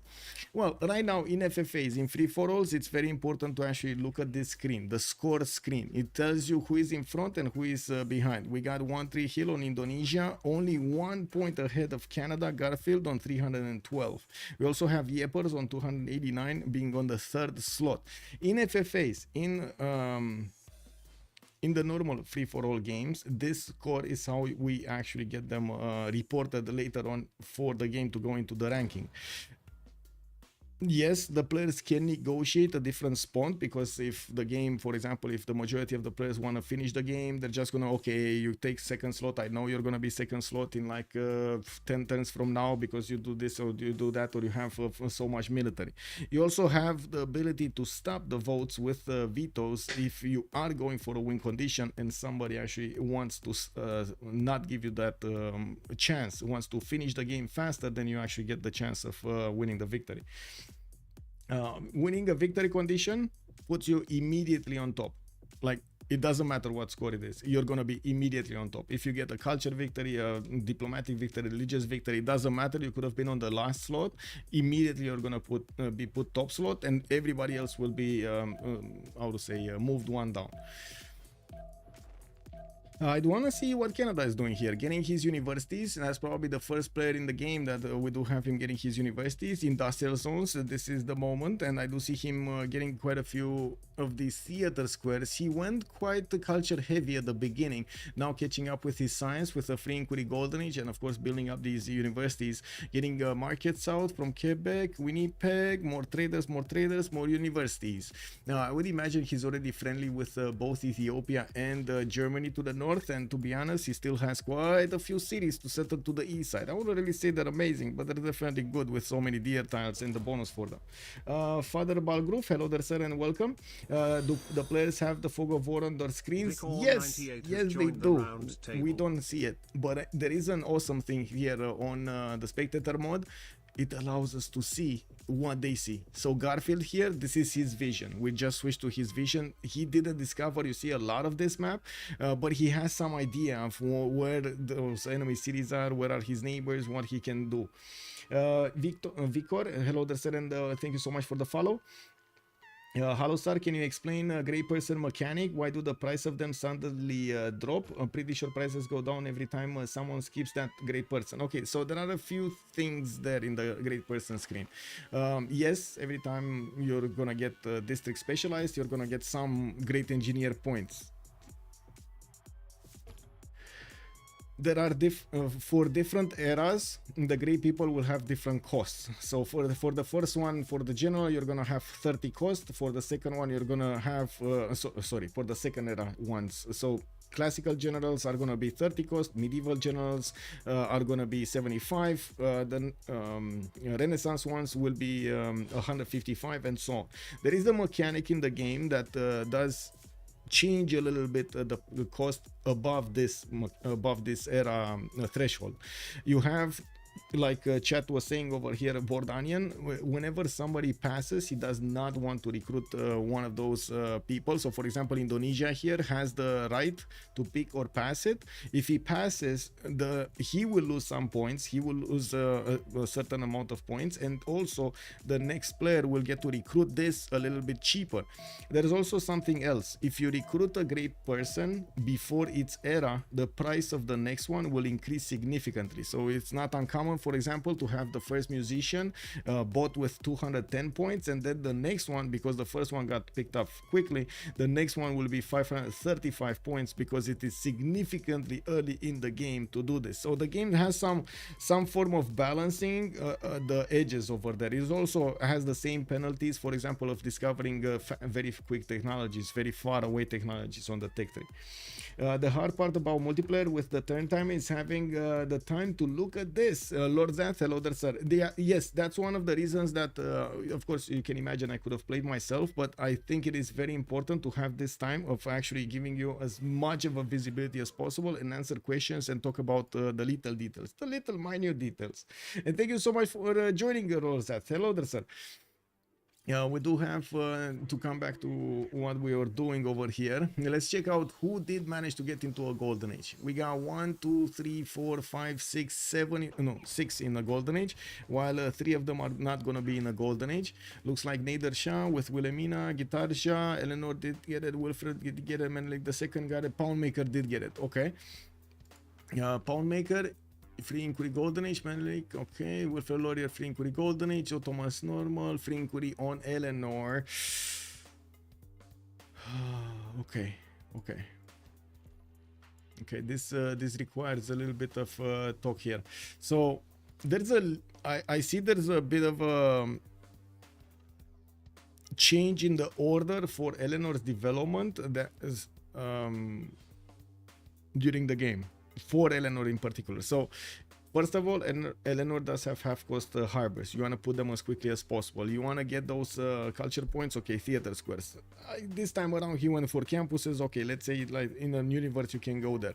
If you want to benefit from free inquiry in the second era, in this era, right? If you want to get the bonuses for the extra adjacency of your harbors to give you the science, first of all, you kind of have to have those harbors built and the commercials built. You want to always be ready for the next bonuses to come in as you already are there. You are already getting all of those bonuses. You want to get as much as you can from each of these 20 turns of the era when you have those bonuses. They don't come back later on. You need to have them then. And the thing here is he went quite a bit around his bonuses, not actually getting any specialization, and this shows in his stats. And I gotta say, you should play around your strength and of course optimize as much as possible, rather than trying to figure out a strategy that is gonna be out of the box somewhere and might not actually work. This time around, I have to point out, this doesn't work. This doesn't work. In this particular case, even with some help from a forest fire, even with quite a few cities, it's just not there. Like the optimization is not there. The latest is there someone who goes for a conquer victory in this game right now? I don't know. Not yet. Good evening, sir. Good day, sir, actually. But we will see. There are some signs of players going for war. Encampments, when you start to see encampments coming out from their cities, them recruiting generals and also making projects for generals, that's a big question mark. Whenever somebody's gonna do that, let's be real, nobody's doing that just to be funny, right? He's getting a general. Somebody's gonna get it. Somebody's gonna get attacked. Then you do have them also how to say, starting to get the infrastructure towards their opponents, especially if they do get to the late game to get some military engineers. You will see them actually starting to build roads well before their armies are getting there, and they're like, oh no, don't mind me, I'm just passing through. Yeah, you see me making a highway, and oh man, it's for trade, I tell you, believe me, it is for trade. We only do trade here, you know. Wow, yeah, it happens. And whenever you see that, a few engineers actually building railroads towards you, I think you should know you're gonna get attacked. You know, that's an easy 1 + 1 = 2 equation over there. And we do have at the moment not really anybody in the game going for encampments. I didn't see anybody putting down an encampment and going for the how to say, going for the generals, going for the units. Right now in the novice lobbies, I believe it is more important for them to actually learn this part of the simming mechanic and try to get their foot in the door when it comes to the game, learning the basics, and then trying to learn also the war moves. War moves are actually quite punishing. You have to be careful with a lot of them, and you have to have quite a bit of strong knowledge when it comes to how to attack and when to attack your opponents, what unit works against what unit, and so on. It's not as easy as, oh, I'm gonna build 5 horses, I'm gonna take out an opponent empire. Oh, you might get punished really bad if you do that. As in the fact that you build those units and you can't actually get anything done from your opponent just squeezes, nullifies all of the horse production, all of the time you spent into getting those units, and trying to make something out of them, trying to attack someone. You're basically at that point slowed down so much. You have, unfortunately, no normal game, you have no chance of getting to the top slot anymore. Like that is so punishing to go to war without guaranteeing that you're actually gonna take over cities, you're gonna take some form of benefit from what you conquered. If you don't have benefit, you're just wasting resources, you're burning them, and unfortunately it will take down your empire. Slowly but surely it will take down your empire. Did they choose nation or was it random? Mitashki, thank you so much for the question, sir, and good evening, good day. We have a bot. I think I can put it on the screen here so you can actually see what is going on over here in CPL right at the moment. And we can actually see this live on Discord. So we have a few bots, actually quite a few of them. One of them is dedicated to FFA and the teamers voting. It's a vote bot, we call it. What it does is give the players the ability to actually choose the settings of the game. You will have the choice of multiple friends or allies depending on what you choose. Better yield capital, better city yields. This is BCY, but anyway, this is gonna be a maximum. This guarantees your capital to have 3 food and 1 production underneath it if it's settled on a flat tile, and two food and 2 production on a hill tile. This is basically to try to give everybody the same footing, starting footing at beginning of the game. Game duration, if you want to set a hard limit like for 4 hours, 5 hours, if the players don't have enough time, it's going to be appear here. Map, you get to choose the map. You get to choose sea level if you want a low, standard, high. Disasters on 2. A disaster level does increase significantly the tornadoes you're gonna have, or haboobs, you're gonna have the, how to say, the hurricanes, the explosive volcanoes, and so on. And then we do have the CC voting, which is no change. That means the 1081 is the first turn that they will actually get to vote for a CC, and it is according to some rules that we have displayed on the CWC, on the CPL website. Draft mode, trade allowed. This means whenever they're gonna get these civilizations, you see they actually got, each of them got a wave of civilizations. Basically the bot just said, oh, okay, from the remaining civs we got 50. How many players we got? We got 10. Okay, let's cut it in 5. We got cut it in 10 over here, and give them, randomize them to each of the players. And if they choose to allow the trade, they can actually trade this draft with another player and get their civs, and that player will get their civs, and so on, which is like usually how it goes in the games. So you get to play something that you really like. Now the competitive players want to play the other way. They will get in private a message from the bot giving them, okay, a certain amount of civs, and nobody knows what other players picked until they reveal them, until everybody picks. So you don't know if you need to counter a civilization with your civilization. You need to go for what you know, basically. Okay, I think I answered that. Let me close the screen and come back to our eggs over here. Yeah, surely the railroad is for extra trader gold. Yeah. Okay. What do we have? Netherlands. Getting extra cities, are museums for that extra culture. Oh, this is where a Temenanki has been built. Wow, this is a 0 bonus at Temenanki. So wait, it was built in Amsterdam, and unfortunately Amsterdam actually doesn't have any floodplains, so that's just griefing Cree. No, sorry, Eleanor. Man, this city is still on 1 pop. I can't believe it. Okay, so I keep talking about the food and production of the city center. The thing is, it's very important to have it grown. Very important to have it grown. He wants to get the extra science from the fountain, and honestly, I do not believe he knows that he could click on the city center and click on a button so he can choose which tile the city is working. That is a very, very important part of the game. You have to deny the game to make bad choices for you, and I gotta say, a lot of the times the game does make bad choices for you, as in it is not really well optimized for what we know it should be the perfect path. The AI has been optimized for a lot of other stuff, not what we know works best. Yes, he's building it so others can't. We do have religion also in the cities of England. That's gonna be work ethic for him. His shrines and temples are gonna provide him a production equal to the intrinsic faith output of those shrines and temples. Scripture is also gonna be here. Religious spreads from adjacent cities, 25% stronger, and 50 later on. We do have also him getting Mahabodhi temple here with apostles. Zerg has joined the round table. Last Zerg, thank you so much for the follow, sir, and welcome. Okay, let's see on the Cree cities. What's happening here? So it's still the same. Oh, I think Cree dropped to 4th. I think actually Nader Shah got the 3rd one, which is, I gotta say, this is him optimizing his land. This is what happens when you actually start to optimize your land.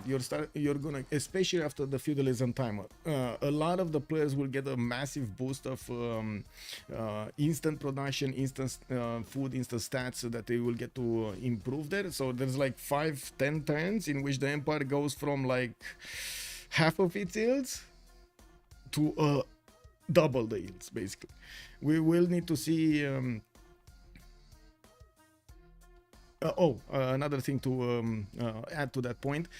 Unfortunately, this, if you don't do it, if you do not do the feudalism timing correctly, if you do not try to benefit as much as possible from that feudalism timing, there is a massive difference. There will become a massive difference between the ones that did that strategy and the ones that did not do that strategy. It's the same that we talked earlier. If somebody goes free, if a lot of players go free inquiry in the game and they are pushing that tree so much, it's very hard, and there are very few scenarios in which you can actually keep up with them, even if you don't have free inquiry golden age. If they want to attack you, benefiting from that extra technology might actually give them those first few turns, those few turns of extra advantage that they're going to have against you, that they can punch through your defense. It is very important for the players to have good readout of the game. And when I say good readout of the game, this is one of the few games, the few strategy games that I have seen out there that actually gives you all of the stats of your opponent. Imagine having the ability in StarCraft to actually see the resources that your opponent is benefiting and the housing that he has, the supply cap that he has at every moment of the game. Not only that, but you also get the ability to see his expansions moving somewhere, because you can see it even through the fog of war. You can see how the roads are getting built, where he's settling cities and so on, and which tiles are getting improved. So for example, if I click on Ottomans and I do want to take a look over here, yes, he discovered first, his scout is way gone out of the cities of Brazil, but he's seeing, okay, Brazil got another aqueduct there, he made a pasture over there, he made a camp over there, he sees some yields. Like, he can still see a lot of this information for him. He doesn't need to go around and respot that. You don't see units though. Yes, you can also know how a player is developing his empire by looking at the gray people points. Each gray people point, remember, it's coming out of a district and a building. You can, how to say, reverse engineer this and figure out how many districts he has and of each kind, and figure out, okay, he's going culture heavy, he's going war, he built a lot of encampments, he's going for a lot of gold during the game, that means he wants to get his development. We're going to need to see afterward if he's going for more science or more culture or more war. There are quite a few pathways and so on and so forth. Now there's also a big guy here on the scientist screen. Looks like Newton is up for the picking, and looks like Canada, Persia, and Cree are gonna have points, a chance to get him. If this is not gonna be projected out, it's gonna be Canada passively getting it, because he has the most points per turn. He's on 14 scientist points a turn, while Persia is only on 10. Cree is only on 6.9. Usually what players do, they check these gray people almost every other turn or every turn, and they see if they have to do any projects for any of these, or even try to do some preemptively, because it's very important to benefit from this extra free university and a library, and the universities provide you an extra +2 science from then on. Okay, you might see that +2 bonus is not that big, but oh my god, it adds up, not to mention it in the university and the free library. Cool Whip, hello there sir, and welcome. Yes, it's a bit of a, I guess, different day today. Yeah, it's a special moment. It's a special moment. Oh my god, a very special moment. England would have had needed 55 turns for that Menanki to finish. Yes, yes. Okay.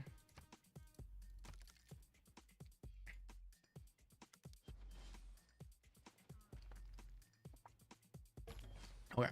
So Indonesia right now is in the position of needing to keep up his edge. When you want to keep up your edge of, yes, you want to keep your eye on the ball, you want to keep your eye on the stats, you want to keep an eye on your win condition, but you also need to keep an eye out on your opponent. So right now he's basically gonna need to see what Wilfred Laurier is doing, and also what Nader Shah is doing. Easy visibility, relatively easy visibility on Persia. You see he has a scout sniffing around those cities, while here he did not get to. This is a bit too far away for him to actually get here. There is a possibility for him to interact with Canada, maybe on the coast, and you do see he has a caravel fleet sniffing around this coast, seeing if there is anybody here that he could go against. And oh, we got Indonesia with a, oh my god, is this gonna be the first word of the game? Chat, is this gonna be England getting taken out by Indonesia from the other side of the planet. Oh, this is the Spanish conquistadors all over again. Remove Garfield novice tag after game, please. What? Ailey, hello there, sir, and welcome. Garfield, you mean Wilfred Laurier with 145 science and 235 culture? I gotta say he should be the first. So right now this is this problem, right? You do have Gitarja with 184 science, free inquiry golden age with 63 culture only. Wilfred is also free inquiry golden age, but he heavily invested in the culture, which will open up so many more policies that he could use to increase his tempo in other stuff. And he is getting the how to say, the art museums. This is culture victory. Right now, I can say it straight up, with so much investment in so many theater squares and getting also the art museums in them, because usually you can benefit. Yes, you can benefit from a few theater squares. It's good to have them, like 1, 2, maybe next to your wonder. But unless you're going culture victory, you don't want to spam them out. He spammed them out. This gives me the idea. This gives me the how to say, the path, the development line of him, a hint that he's going for a culture victory. This causes also a bit of a challenge for Indonesia from the other side of the planet to actually do something about the culture victory of Canada. He's only gonna have two choices. One, let it go, as in not care about it, try to do his own thing, maybe go to space or something, maybe even start to defend the culture victory, which is gonna take a lot of investment for him. He cannot go too many ways. The first one already requires a lot of production. Second one, go against him. Go against him would mean that he would need to somehow figure out a way to go through the initial cities, get a foothold in that territory, and keep pumping out units if he didn't bring them with himself there. So he will need to actually get a lot of units moving through the Indian Ocean so he can disembark on the lands of Canada and start taking cities as quickly as possible. This is much easier said than done against Canada, with the Mounties, with a lot of culture, with a lot of also potential in production and gold. He will have the means to defend and fend off attacks on the west side. So that's kind of tricky. Can be done, but it is kind of tricky. Now there is a third option, and usually in the games you do see somebody next to them having this this option. Germany, if it got bigger, Ethiopia, if it got bigger, and they would also have a claim for the first 3 slots. They will have that option of going against Canada when he's at his weakest, or try to do as much damage as possible so he slows him down. This is an interaction that the players are learning quite quickly in the free-for-alls, because they can see immediately how punishing it is to actually be slowed down by an opponent that does that to you. And yes, a lot of the times this happens almost every game in the teamers. Like every game, this is how the strategies work in teamers. In teamers, you're gonna have civilizations picked from the get-go, from the pick and ban phase, that will want to do as much damage against their opponents as possible.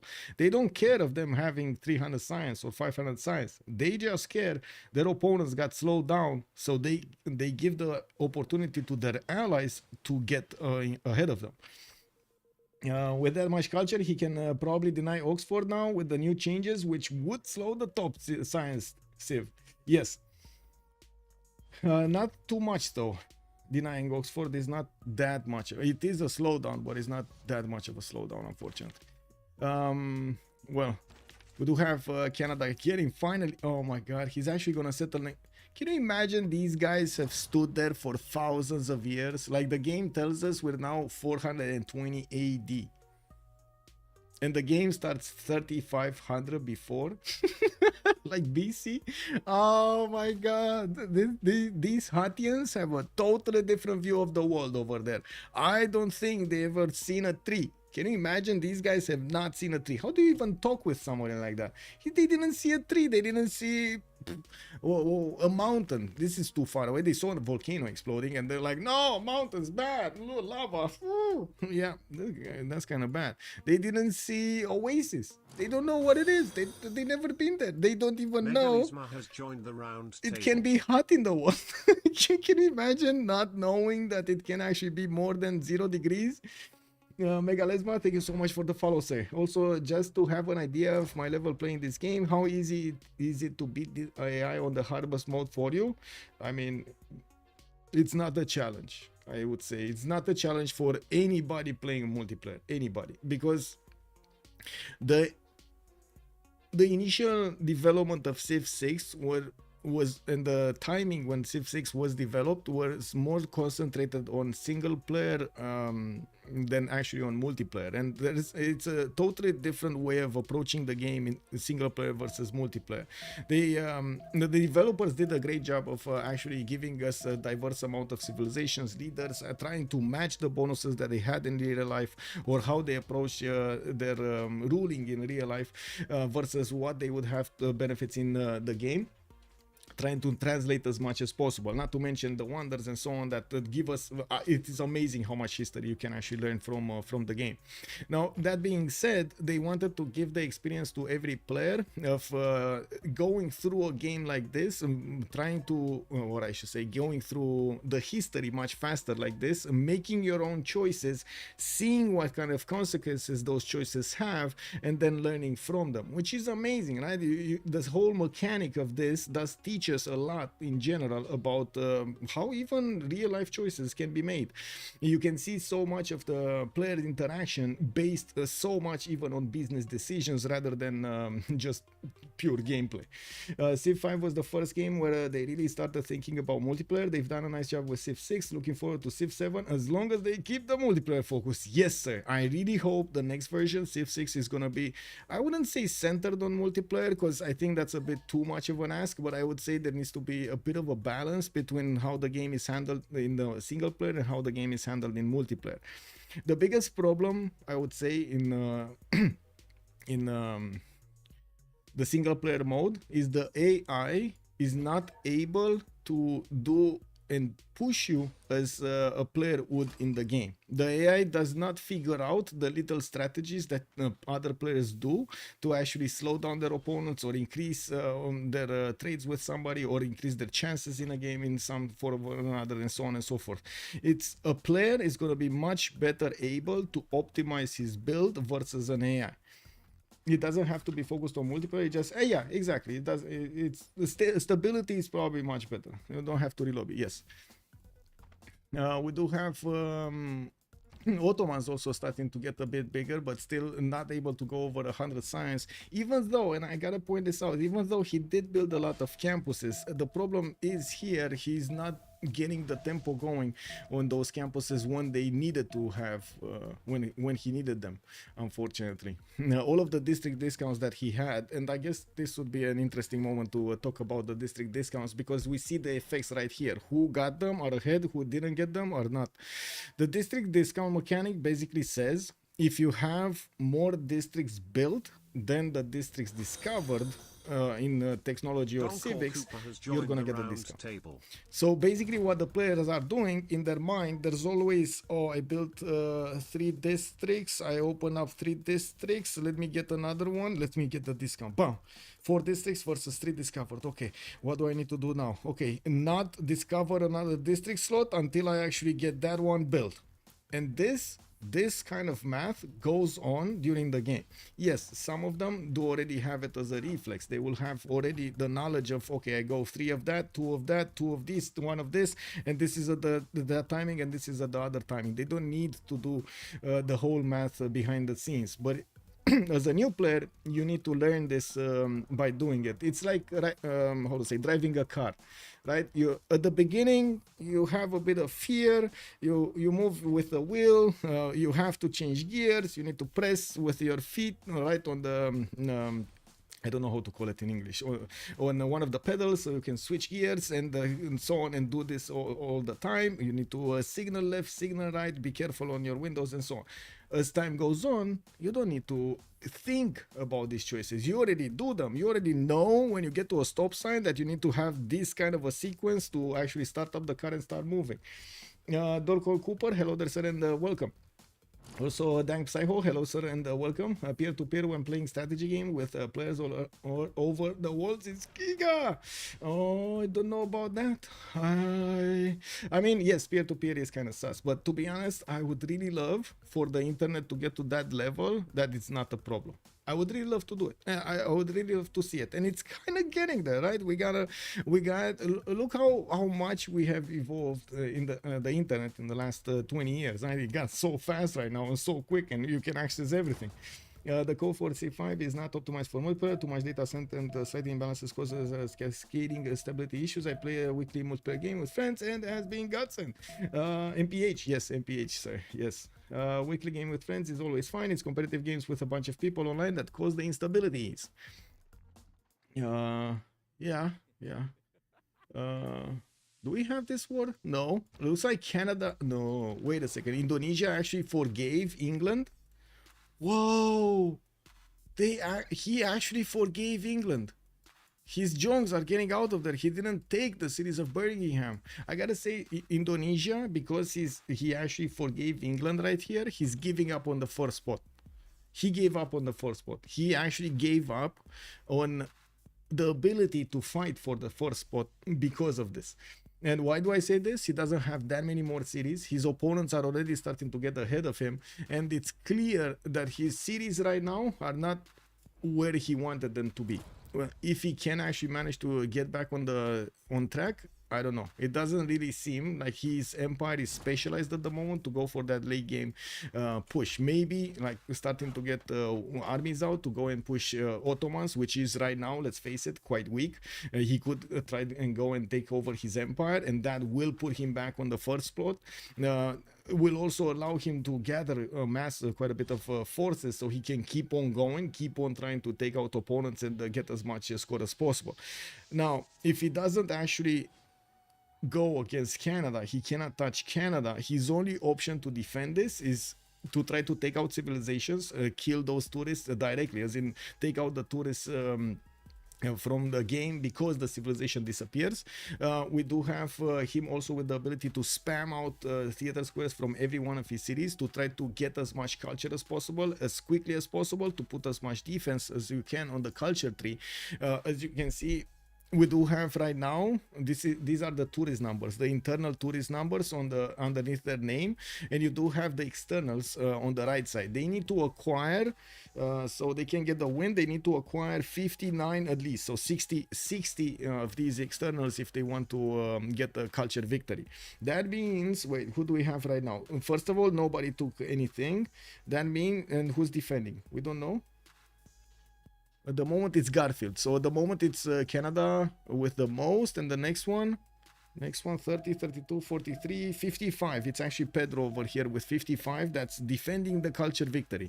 Right now Brazil with 225 culture is putting as much pressure on the culture victory as possible, as in not allowing that early tourism to be acquired as quickly. Hell's Fury, hello there, sir, and welcome. Just keep asking questions, sir. Keep asking questions. Just plug my brain right here. We all stream too. OnSpot has been very helpful with troubleshooting. Gladly, sir. Gladly. There is only as much as I can do until we are gonna have an update at some point. But I do want to point out, these are new players. The only thing that we did at the beginning of the game was actually taking the time, those extra 5 minutes, 10 minutes before the game, to check our mods, check our 0ms, check the health of everything in the game, of the connections, if we do have 0ms or not, and that's it. Just unsubscribe to all mods, subscribe to only the ones you need, get a good host, get to join the lobby, check your 0ms, start vote, get into the game. Yes, it does take a little bit of effort, and I have to agree that we need to find a way to make it a lot easier, and I hope Civ7 is going to have that solution for us, to just click a few buttons and boom, get into a game directly using the in-game menu interface and not something external, which I know it's a little bit how to say, like scratching your left ear with your right arm. It's like this, you know. Not natural, man. Thank you, Daniel Dingo. Oh, you like the Pac-Man? The Pac-Mans. Maple, much appreciated, sir, for the follow. Okay, so Terracotta Army is going to come out in 2 tons from Indonesia. This usually is a wonder that you want to get for the additional promotions that you get on all of your units. When this finishes, all of your units in the game, including spies, will get an extra promotion point. The spies are extremely good in the game if you manage to get them to in your opponent's cities, giving you extra damage. Basically, you get more information about troop movement and where they're keeping their defense and so on and so forth, and boom, you got extra damage. Makes sense, right? On this side, we do have Indonesia only benefiting from a few privateers, 1 or 2 caravels and 1 jong. This is not really an attacking force. This is more like I'm playing on the beach with my shovels kind of force, you know, like making sandcastles and stuff like that. It's not an aggressive force. Usually you see them, and you're gonna see tonight, HOH, Holiday on Highlands versus Change of Circumstance, third game where there's a lot of pressure. You're gonna see, oh my god, they're gonna do exactly exactly what they need to be doing against their opponents without taking into consideration anything about what they want to be doing. They're not gonna be building wonders for wonders. They're not gonna be building districts for districts. They're gonna build that because of what they know they will get later on in the game. And in the war, usually you do see a minimum amount of 7 to 10 boats that you're gonna have to go against each other, and also a bit of a diversity between them, as in some of them will be ranged, some of them will have melee, some of them will have later on subs or have the ability to be scouts. Like the privateer is a fast unit, but it's also an invisible unit. You only reveal it when you attack with it or you're next to an opponent unit, so it can actually scout the cities and see if there's some opponent afterwards. This also turns into a submarine afterward. Yeah, it's pretty cool. We do have Garfield still going ahead, 327 culture. We're getting to that point where Canada might get a culture victory extremely quickly, and let me explain. We got over here the Mounties. He got to the Mounties. The Mounties have one incredible ability alongside their good power level, and they do have quite a few bonuses when it comes to combat strength. They can make national parks, and national parks are an extremely good source of extra tourism for especially Canada and quite a few yields. The problem right here that I can see is his appeal. He's gonna need to actually unimprove, because you can't build the national parks on improved land. You need to unimprove it. So he's gonna need to figure out ways of unimproving this territory and then putting the national parks there accordingly. There are some spots that I can see he can immediately build, but most of them do not have the breathtaking appeal that one of those parks needs. So I'm pretty sure there will be a bit of a mixed bag of getting some Mounties, getting some builders here, and trying to mold this territory from being fully productive, food and production being optimized, to getting as much tourism as possible so he can get that victory quickly. Now, Canada is one of the few ones that can do this. Yes, Russia, for example, same as a Tundra nation, can go for national parks, but usually it's just much better to use the natural tourism that you have, the built-up tourism, and also those rock bands. It's just much better. Yes, you can build some, but it's not going to be as full as much as Canada will do them. Did I see this? I see this. Okay. Bam, bam, bam, bam, bam, bam, bam, bam. Okay. Okay. So many of these. Okay, I see some encampments being placed down. Is this gonna be him going to war here? Because that's a lot of encampments. 1, 2, 3 encampments being placed down. Okay. 40? No, 3. Okay. Yeah, Indonesia doing something, finishing that Terracotta Army. Next to him, Ottomans is trying to get a few a few of these production cities going, getting his workshops in those industrial zones. You do see that he didn't really use 2 aqueducts to increase this industrial zone production, and it's only a +3, but he's starting to build them here. Well, I guess with the city of Halep getting one on the ship and this one getting one over here, it's gonna be fine. Not amazing, but it's gonna be fine. Romanian_criminal has joined the round table. Really, bro? Really, bro? Hello there, sir. What can I say? We do have monuments coming up in Shivas, and yes, I do see he's gonna get those universities. It's very late. Suleiman did manage to get on his extra science, but he's half the science of Indonesia, and we're about to actually lose the bonuses for the free inquiry golden ages and the pen brush and voices. The era is finishing in 2 turns, and looking at the era score, there aren't that many civilizations that will keep being in a golden age in the next one. We got a dark age, dark age, dark age. We got normal age, but 1 point away from a golden age. We do have 6159. This is gonna be golden. Actually, no, yeah, golden. We got Pippin 10 points away from getting golden. Very unlikely that he's gonna get them in the next 2 turns. He's trying to, and even getting some help from the gods. We got a forest fire here. Actually, that will, yes, slow him down a little bit, but then he's gonna get extra fertility on those tiles, and he's gonna have better tiles to work in the next 4 to 5 turns. We do have also 1-3 getting his golden age, 98. Yes, he does need 98. He's also on 10 cities. We got Wilhelmina, 11 cities with 81, but he needs a 92. Joined the round table. He needs 11 more points. Odiadbe, hello there, sir, and welcome. Also, I guess Canada could still settle north and east for more parks or even some kind of biosphere play. Yeah. Well, I don't know. I don't think he needs to settle more cities here.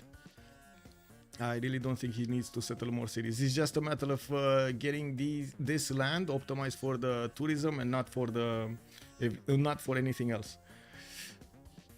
Now we do have 88 out of 87 golden age for Nader Shah. He's gonna keep at it, and I do see that Germany is gonna be 5 points off. I find it unlikely that he's gonna get it. Extremely late specializing of his empire. He didn't benefit from the specialization of that Government Plaza building until turn 77. This is an incredible amount of production and food and everything. Every stat point actually lost because of this. Unfortunately, the audience chamber that gives you so, or I should say, ancestral hall or even warlord's throne give you so many bonuses that it can hurt you also so much later on if you don't manage to get them at the correct moment in time. Yes, time may vary, but you still need to get them early most of the time. Yes, I know. It's this game gives you so many pathways of development and so many little things that you can use to actually increase your bonuses in certain areas, that it's very hard to say, okay, this is the only path forward. Yes, we can try to break down major strategies into pathways of development, like general pathways of development, but nobody's going to stand here and say that you need to improve this amount of tiles in that amount of time so you can get Y amount of something benefit out of this, and you need to do this every game. Every day, every game will be different. Every game will have its own challenges. Every game will actually have quite a few lessons to also teach you. Rafifi, bonsoir, monsieur, bienvenue. Someone seems to enjoy Brazil. Yeah, I see Uno Noxium is gonna play it here, and he's getting his carnivals going. I mean, he wants to keep his people happy. I can't fault him for that. Unfortunately, he's not really giving him the chance of winning this, but it's fine. I mean, he's 259. He's putting as much pressure on Canada as possible, keeping Canada away from getting this victory. While I do notice he's like half of the lobby right here. You see that he couldn't actually acquire the necessary points to be above everybody else, but the difference on the top scores is not that big. It's 516, 488, 485, 475. Like, look at that. The top 4 are so close to each other. Let's see over here. Shipyards coming in. We do see Rule Valley is getting built in Mahapahit actually. This is a 95 production city, and I do notice he's getting it in 3 turns. That's gonna give him an extra production point on each of these mines in the city center. So that's 1, 2, 3. That's it. 3. Okay, that's not that many mines, and a 20% boost in his empire of production. Not bad, not bad. I'm not sure if it's worth in this case with so few mines. Anyway, one big thing is you do see Auckland bonus is activated. I'm pretty sure he has Auckland as a SUS, and this, yeah, 1-3 Hill has it, and this gives him 1 production on improved shallow water tiles. and increase to 2 production when you get in industrial era, to the industrial era. Carnival is an incredible project, yes. Oh my god, I'm losing my voice. No, come back, come back. Anyway, let's actually see. Cree. We got Great Zimbabwe and Magvasaka Hikan. I do see entertainment complex in the northern city and working on foreign ministry. Again, this is quite late in the game to get the foreign ministry. I can put it, I mean, it's not bad to get it, but I can put it up on the screen here so you can see what kind of bonuses it has. It gives you, first of all, 3 diplomatic favor per turn. So you do get faster to get more envoys and to put them into city states, which in turn can actually give you quite a few benefits because of the SUS bonus. You've seen how important Auckland is for Indonesia. There could be cities that would be important for also Cree, not only the commercial ones, industrial ones, science ones, culture ones. And we do have an extra governor title. Now, during the game, you have a limited amount of governor titles that you can spend, and how you spend these cards again specializes your empire, your cities in a certain way or another. And you're gonna see a lot of these being mixed and with the other parts of the empires, with the other policies, with the development path that they choose. Wait, all he needs is mausoleum at Halicarnassus? I think he does have it. Wait, he does have mausoleum, doesn't he? He has Hue in Jakarta, Colosseum, Great Lighthouse. No, it's not here. Oh, it was somewhere over here. Wait, I'm pretty sure I saw somebody getting a mausoleum. Mahabori, no. Come on, who got is it Dutch? Yeah, it's Dutch. There we go. We got it here, Mausoleum of Halicarnassus. And I do see he did also get Casa de Constatación, which actually gives you another wave of governor titles. It's very important to get the governor titles as quickly as you can, having extra science, extra culture, defense against and more production, or having the ability to choose a city state or so on, and also getting the later on governor titles can increase the speed, the tempo of your game significantly. And the players are trying to balance as much as possible, keep a balanced approach as much as possible between all of these layers.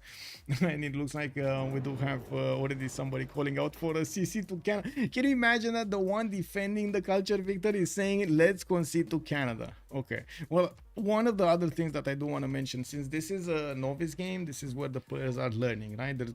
They have like padded, it's just like you go to the gym, right? And you see some people over there doing karate. Well, you see them, or some of them with like pads, so they can protect each other from hits or falls or something like that. This is basically what also we do have here in the novice section. Not all of the players want to interact heavily with each other. They want to try to see, okay, what happens if I do this? What happens if I do that? Can I build that in that time? No. Can I actually get away with not building a Governor Plaza building? Maybe, maybe not. You know, I'm gonna find out. There are so many questions that the players have in their minds, not actually exposing them to anybody in the lobby, that they are finding out right here in the games. Ziggy, what do you think is the best opener? Governor is now in the beta. I don't have enough information to actually give a best opener governor, like set it in stone, but I think Magnus with something else to specialize your empire is quite nice. It's still nice, it's still strong. I've heard of Amani Reina interaction. I've not seen it myself. I do want to see it in the competitive games before I actually make an opinion. And also we're going to need to see the final version of BBG, which, as you can see, we had like 3 versions in a week. I'm pretty sure we're gonna have more until the end of the CWC. Now, a bit of information about the CWC. You can access the Civ6 World Cup website. I can actually put it up over here, Civ6 World Cup website, where we do have all of the best players in the world playing in a single tournament in a 4 versus 4 setup, and they already got through a lot of qualifiers. Like this, we're ending up with only the top 3 teams right now. We got Team 250, Change of Circumstance, and Haliudo Highlands waiting to see who's gonna get into the finals. 1 second so I can...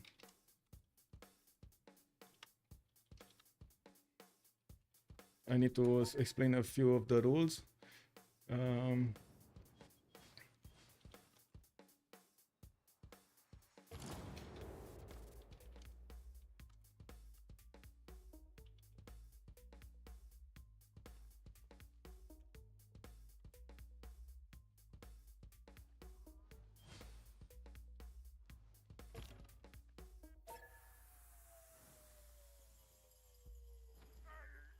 No, actually, it's 101. All but 2.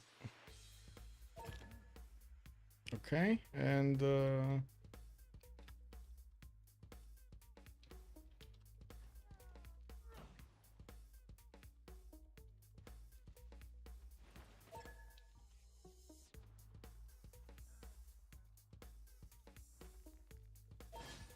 okay. So we also have a bot that when you start it up, it asks the players what you asked him in the vote. Concede to X or concede to Y or concede to something. The players will get a private message by the bot in Discord, and they will set their option. The vote bot is not gonna reveal their names or what they voted, but it will reveal the total amount of votes that got placed in a certain option or not. This is to actually stop any kind of repercussion in the game that might come out from players saying no to a victory, right? If the players say, okay, we can't actually have that, that's gonna be a no. Unfortunately, that actually gets to a very bad behavior. Like, you're going to see players trying to force their opponents or somebody that might have a victory to just stop the game because they just want out, and they're going to ward them or they're going to do bad stuff in the game and so on. Not really what they would have done normally. Also, let me see. Magnus is great early. If you plan to chop everything, I will enjoy sending them yeah, but the magnet is very important for trade routes, sir. Lord Zath, we're using it for trade routes more than anything. Also, never seen this many views on. I know. This is incredible. I'm trying not to watch that number, man, because this is insane. Hello there, everybody. I gotta say, a lot of new people, a lot of new faces over here, and new eyes on my stream. I guess it is what it is. I hope you'll enjoy it. It's a special occasion, I guess. Grand Bazaar's coming up from Ottomans. We do have him also getting scouted out by Persia. Not a big problem. I don't know what's happening here. Why is this big meetup of scouts? Are they actually... Wait a second. Is this the council to take over the world? We got Canada. We got Canada. Oh yeah, it's Canada, Ethiopia, and Ottomans with Indonesia just meeting to see what they will do in the game. Netherlands and Brazil, I will build railroads for big trades. Okay, we do have turn 81, by the way, just around the corner. It's turn 79 right now. And I do see Garfield is on top slot. We do have a 4099 second slot, 1-3 Hill on the 524 points on the third one. And I gotta say, yes, he did get a few more boats out, but it still doesn't look like it's gonna be an attacking force. It's more like a defensive slash let's coast the coast here. We got some factories, we got some spies coming in. I do see lighthouses for those extra trade routes, and well, yeah, I'm pretty sure he's gonna connect with Ottomans here. Can he deal on the seas? Oh, he could connect through Amasia on the seas with Ottomans. Interesting. Yeah, thank you, sir. The council debating which empire's food is best. Yeah, no, this is the cat mod. This is the cat council. We got the cat council. I don't know where Thina is, by the way. She, I guess it is what it is. It's extremely hot where I am, like 40 something degrees, 44 degrees right now. Oh man. Anyway, we do have theater squares in which our kissing. I do notice Greece starting to get get back his ancestral hall. Oh, it got flooded. I see. He will need to actually finish that foreign ministry also. We got Arena from the north for amenities, and I do notice he's having trouble getting over that 100 science mark. In the session of the World Congress, Merchant Republic as a government type did get a wildcard policy slot. Poundmaker with the 20% faster population growth will get more food over there, more population I mean, and 2 Diplo victory points for Eleanor. Wait a second, do we have any? Oh, he's actually 9 out of 20. So she's like halfway there to get a victory. Gotta feel just adjusting here. I need the modern era general grind through all of them. Oh, I see. Well, I think he just wants bonuses, boosts and stuff. I can't believe he actually left the Huttians to their own ignorance. Wow. Okay, chat. Would you have picked up this hut, or you would have understood that those actually need to be left alone? What would you have done in the game? Would you have picked up the hut or not? Remember, these huts actually give you quite a few bonuses, like you can get a free builder, free scout, quite a few resources, governor title. Well, actually, I disabled that one, but a lot of bonuses. Would you have picked up this hut or not? Hello there, papas. Good evening, good day, sir, and welcome.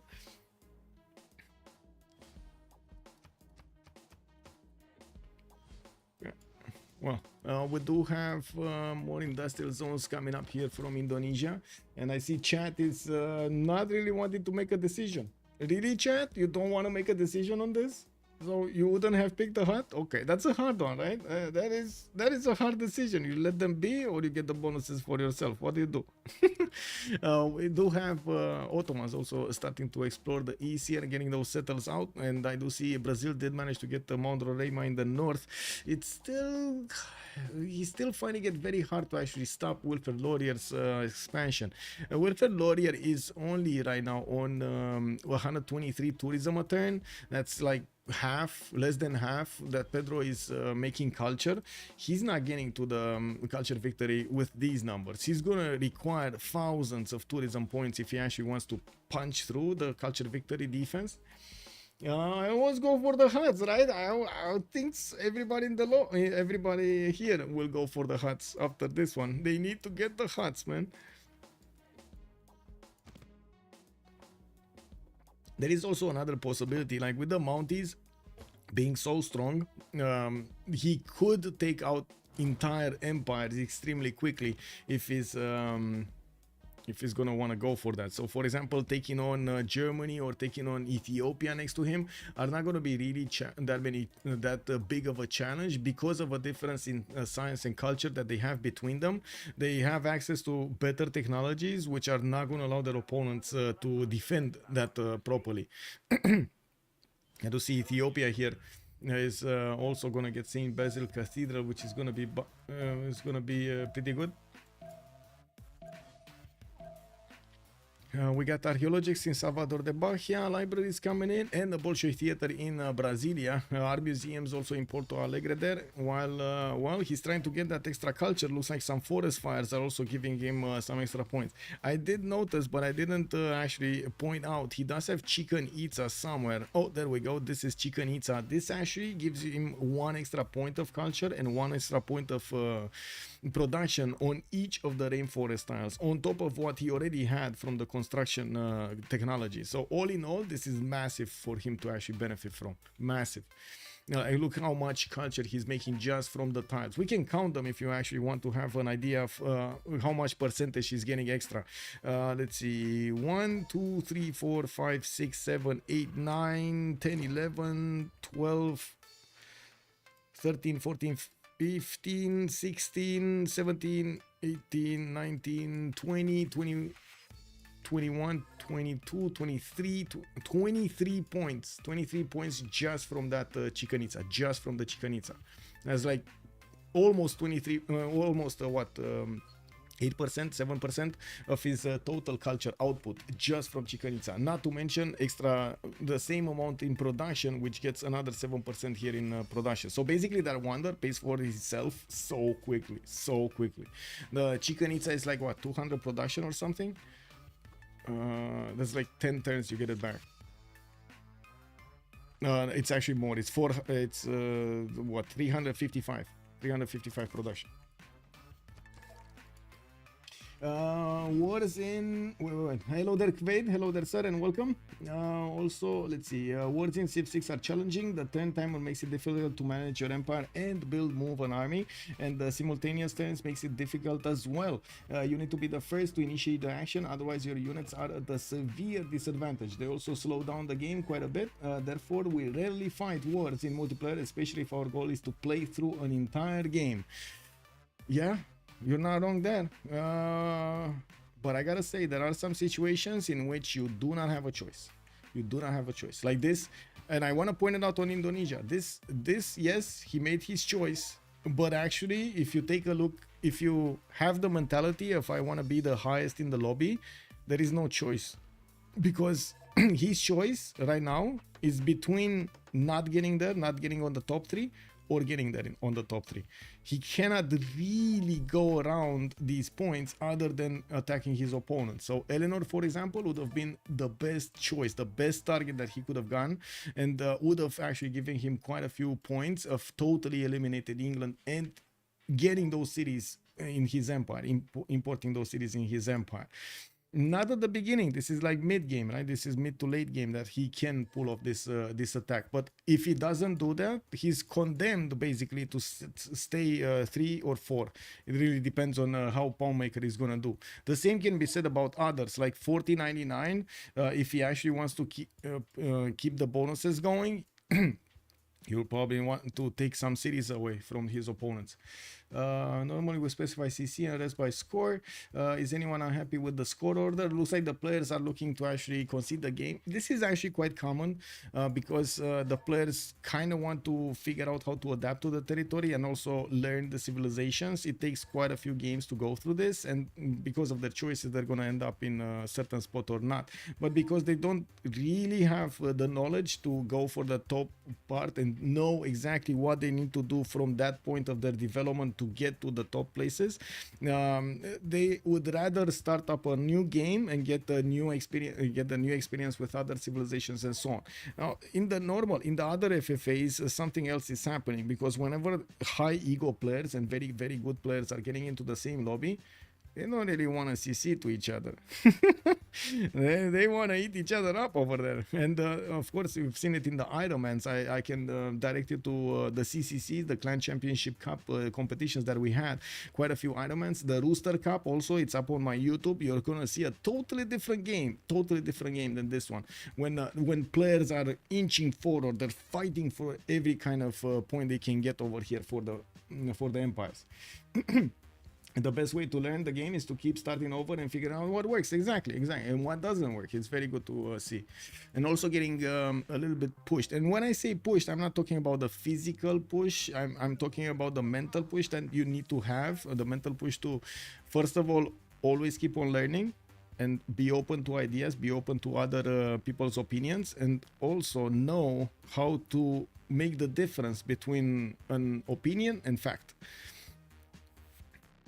We do have amphitheaters in Curitiba, Bolshoi Theater. Let me see. We might need to redo the vote. We didn't discuss options. If the CC doesn't pass, can we do a 10-minute break? It looks like there's a break request if it doesn't pass. Okay. So guys, ask me questions. Shoot questions at me. Closing. Guten Abend, mein Herr. Bienvenue. Is this an FFA? Yes, it is, Registra. Hello there, sir. This is a free-for-all. It's a novice free-for-all with extremely new players getting into our community. I found this as I think this was a good idea to actually have this. I hope you guys agree with me. It's one of the few times I actually get to actually go down into the deep end of details and not go and talk about the top level stuff, because top level stuff and the usual language that I try to use on my competitive streams is more dedicated to the players that already have the base bricks of knowledge, and I can talk to them using the base bricks and using the common sense over there. Because these players are also playing extremely quickly. The competitive players are very quick on the moves. Going into details is just not going to give me time to keep attention on the top level plays. Anyway, we're going to see the difference soon. Let's actually see if they're voting. Did they vote, or what is this happening? Oh. What? Okay. They're voting. Just waiting.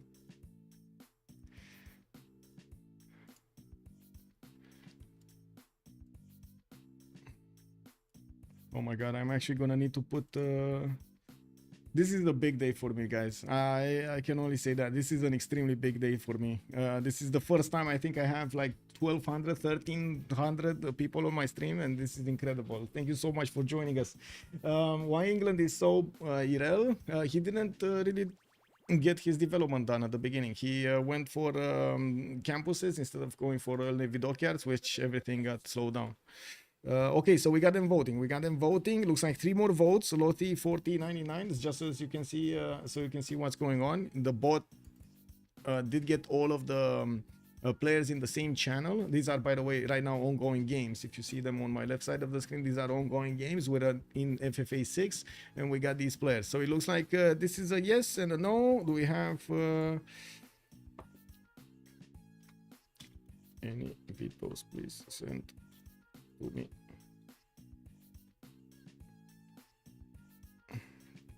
If there's anybody holding a veto, as in how to say, they can stop the vote. Usually you need to have them in private. You need to, so again, they don't get targeted in the game. I don't think there are any vetoes, I'm pretty sure.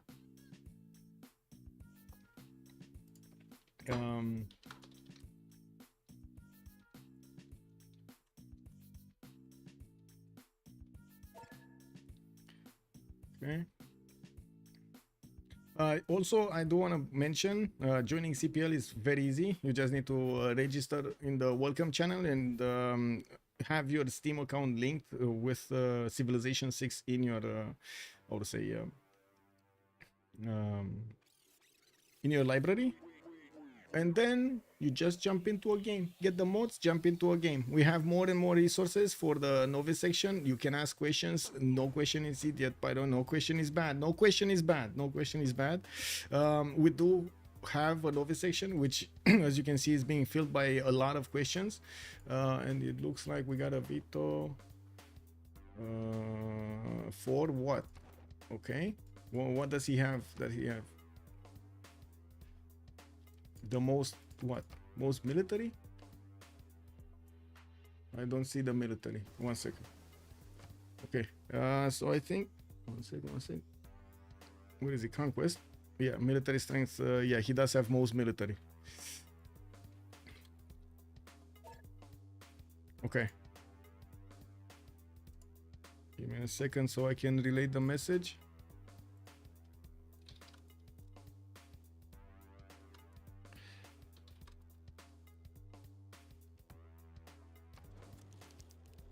I'll post for them.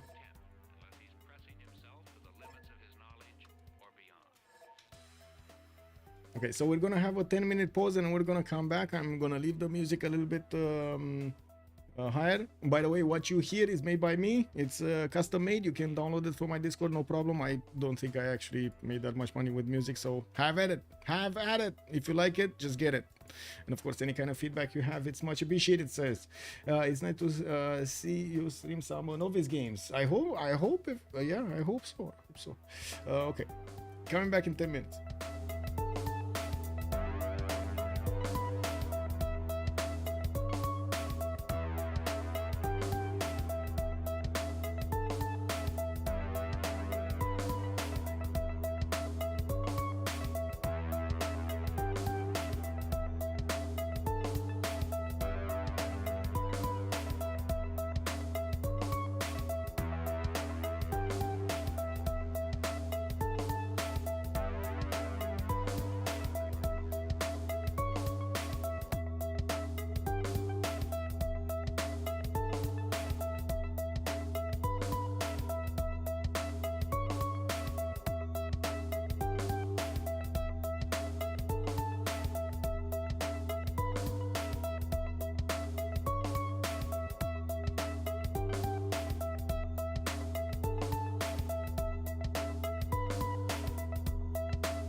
Okay, let's come back.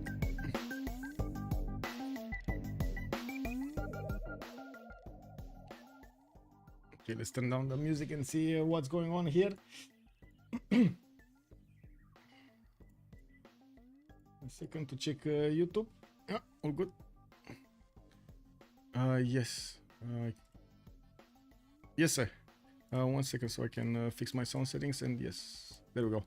Now I can hear you. Oh, hey, Michael's here. Hey, Michael. Yes, hello.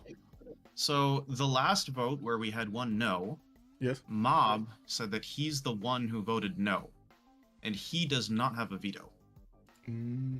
So whoever messaged you that they voted no and had a veto, did they actually vote no? I don't know if they voted no, but they had a veto, and we can't really know who voted no. That's the whole point of the private voting. Oh, no, I thought you had to vote no in order to exercise your veto. You have to, yes, but we don't know who voted no. That's the whole point. But then how do you confirm the person voted no and exercised their veto? You only know one of the two. Yes, that's true. But knowing that would What? expose the others. You can report to a moderator, and we can take a look at the mod, how to say, the bot logs, and figure out who did it and if he had a veto, and we can afterwards, post game, somehow do this and do something about it. But in the game, no.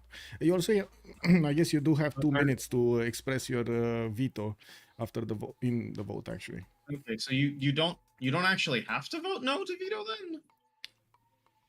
You should vote no. You should vote no if you have a veto. Yes.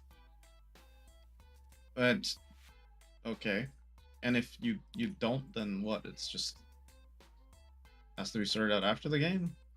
Yes.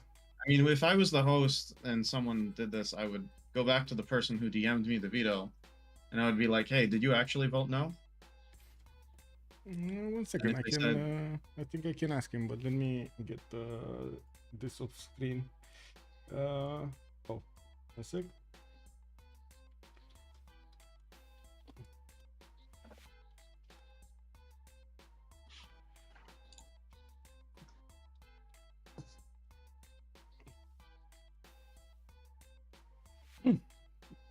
I can ask. Yep. So how do you feel about the game? What's the opinion of everybody here about the empires? We thought you were gonna be talking throughout the game and saying things, and instead we've been sitting here in silence, fucking up. I mean, I did tell you that I'm gonna be, how to say, different. I'm worried that my amount of speech will actually distract you. I'm sorry. But I hope you're gonna find it valuable afterwards. What do you find about the interaction? Like, for example, actually, wait. Let's wait until all players come so we can ask these questions when you finish the game. There are quite a few things that I would be interested how you looked at it.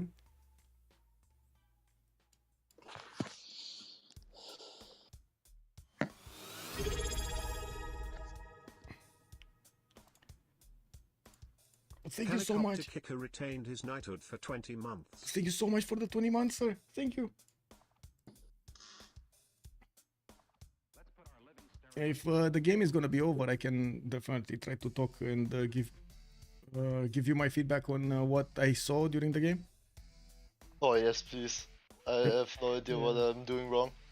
That was my No- first no time problem. playing Brazil, and I fucked up a lot in the beginning, and I didn't pay attention to Golden Ages, and everything went terrible. Same. Hey, What This pretty is my shit second to me. multiplayer game. you got that Machu Picchu, didn't you? Chicken Itza. Oh my Yeah, god. I got. chicken- Of course, I got the chicken pizza. Like, Yeah, yeah. Who else is gonna get the chicken pizza? But I built commercial hubs when I shouldn't have built commercial hubs. I Yeah, ended also- up delaying leaders. I Mhm. have great people just standing around with nowhere to put their books. Yeah. It's Like, just- What do you I think just- about I- my empire as Germany? Okay. It did not go very well. But I did build commercial hubs first, and I Okay. waited to put down campuses. But I think I made a mistake because since I have swordsmen and Canada has mounties, something went wrong. I think. Nothing went wrong. That's just how it goes. Well, yes or no. Something went wrong in the sense that you should have tried to max out as much as possible the bonuses from your district adjacencies. Usually with Germany, what you want to do is use 3 cities, maybe even 4 if you can get them, to get Yeah. commercials around, like get a hexagon basically. You get commercials Yeah. between Hanzas and with the government plaza also mixed in. And you get like an insane amount of production and boost to catch up in the mid game.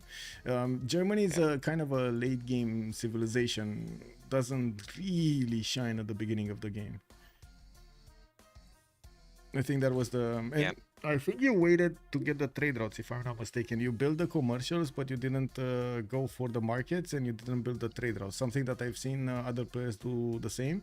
If you invest into the commercial, you should really get the trade routes. You should Yeah. not wait. That's where you get your bonuses.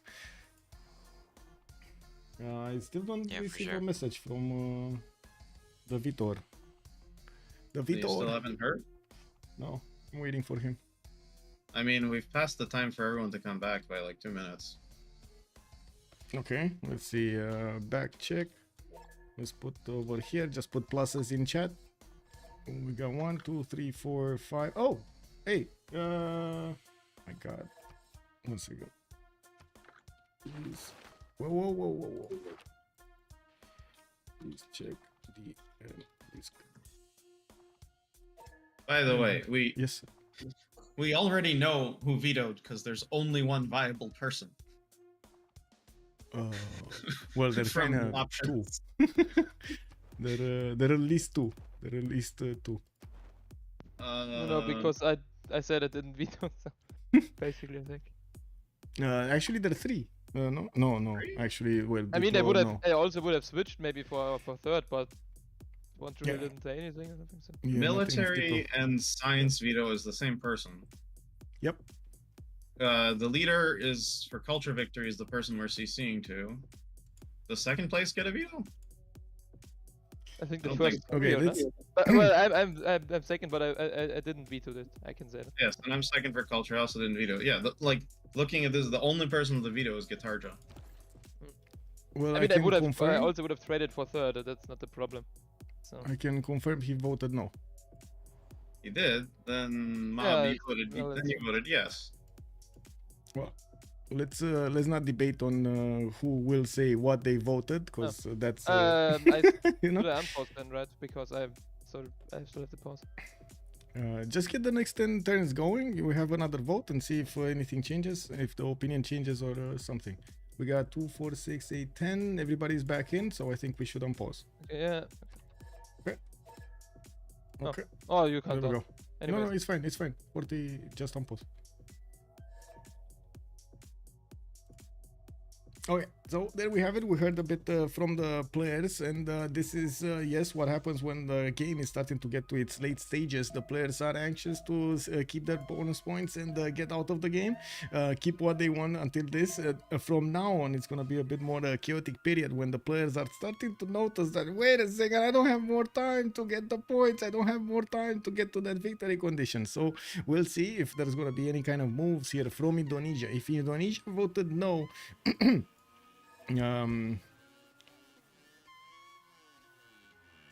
If Indonesia voted no, it means that he wants to grow in score. He wants to get to the second part or even actually challenge the first one. Getting every little bit of an advantage here on the top screen does help you grow your rank much quicker. We do have a separate made, by the way, it's made by us, the voting bot. Give me a second. The ranking bot, the ranking session is coded, especially coded for to take into account what we have learned about Civilization 6, the competitive scene, and how we have learned that it would be fair for the players to actually have the top ones in the leaderboard and not actually have any kind of weird results there. So the bot, what it does is takes a look at all of the players in the lobby, also assigns quite a few points to them where they would expect them to be, and just like in Dota, you have extra, well, Dota, CSGO, and so on, you get extra points when you do win according to the placement that you are and according to the lobby you are in. If you're gonna win a game with top level players that are gonna be on the last spots, you're gonna explode extremely quickly. If you don't win, you don't lose that many points. But if you do manage to win a lobby with extremely good players and you're also an extremely high value player, you don't win as much. It's expected by the system that you should win that if you're a top level player. And we do have the season leaderboards, the top 100s over here, with so many players actually changing rankings every day over here. You can imagine it's quite a race to get to the top slot. Right now it's Andrew on the top slot. Give me a second so I can open up the oh my god, I didn't have the screen open. KW, man. There we go, and I do want to click this off. There we go. I'm sorry about this. Alterium, thank you so much, sir. Good evening, good day, sir. So on the ranking screen, you do see the leaderboard. The Citizen 2 leaderboard is different than the it's different in two senses. It's a free for all and a teamer. Totally different games. Teamers versus FFAs, and that's why we split them up in different disciplines. We do have the top 10: Andrew, Dragos, Axis, Ideni, Civ Rider, Toilet, Benjamin, that's Ben from COC, Golden RPGs, Tirits, and Ulas. We're also holding, and we're gonna hold like in 3 weeks, a month, or something like that. I think 3 weeks and something. We will hold the FFA finals for this leaderboard, season 2 leaderboard. It will finish in just a month, and just under a month, and we're gonna see who's gonna get the top slot over here. It's not only that you need to be first here, you actually need to prove you're the best of all of the top 10. Yes, Teamer leaderboard here. We got Toilet, XMB, who this? Okay, HMR, Edward, Mook, Pupu Mestari, Jellyfish, Mr. Toast, Cool Whip, Toothpies, Forking Knight. I do have to say, in the teamers is a bit confusing because not all of the teamers are getting reported, so not all of the points are gonna get through over here. FFA, much more because of the amount of data and the fact that the players are reporting, this is much more accurate.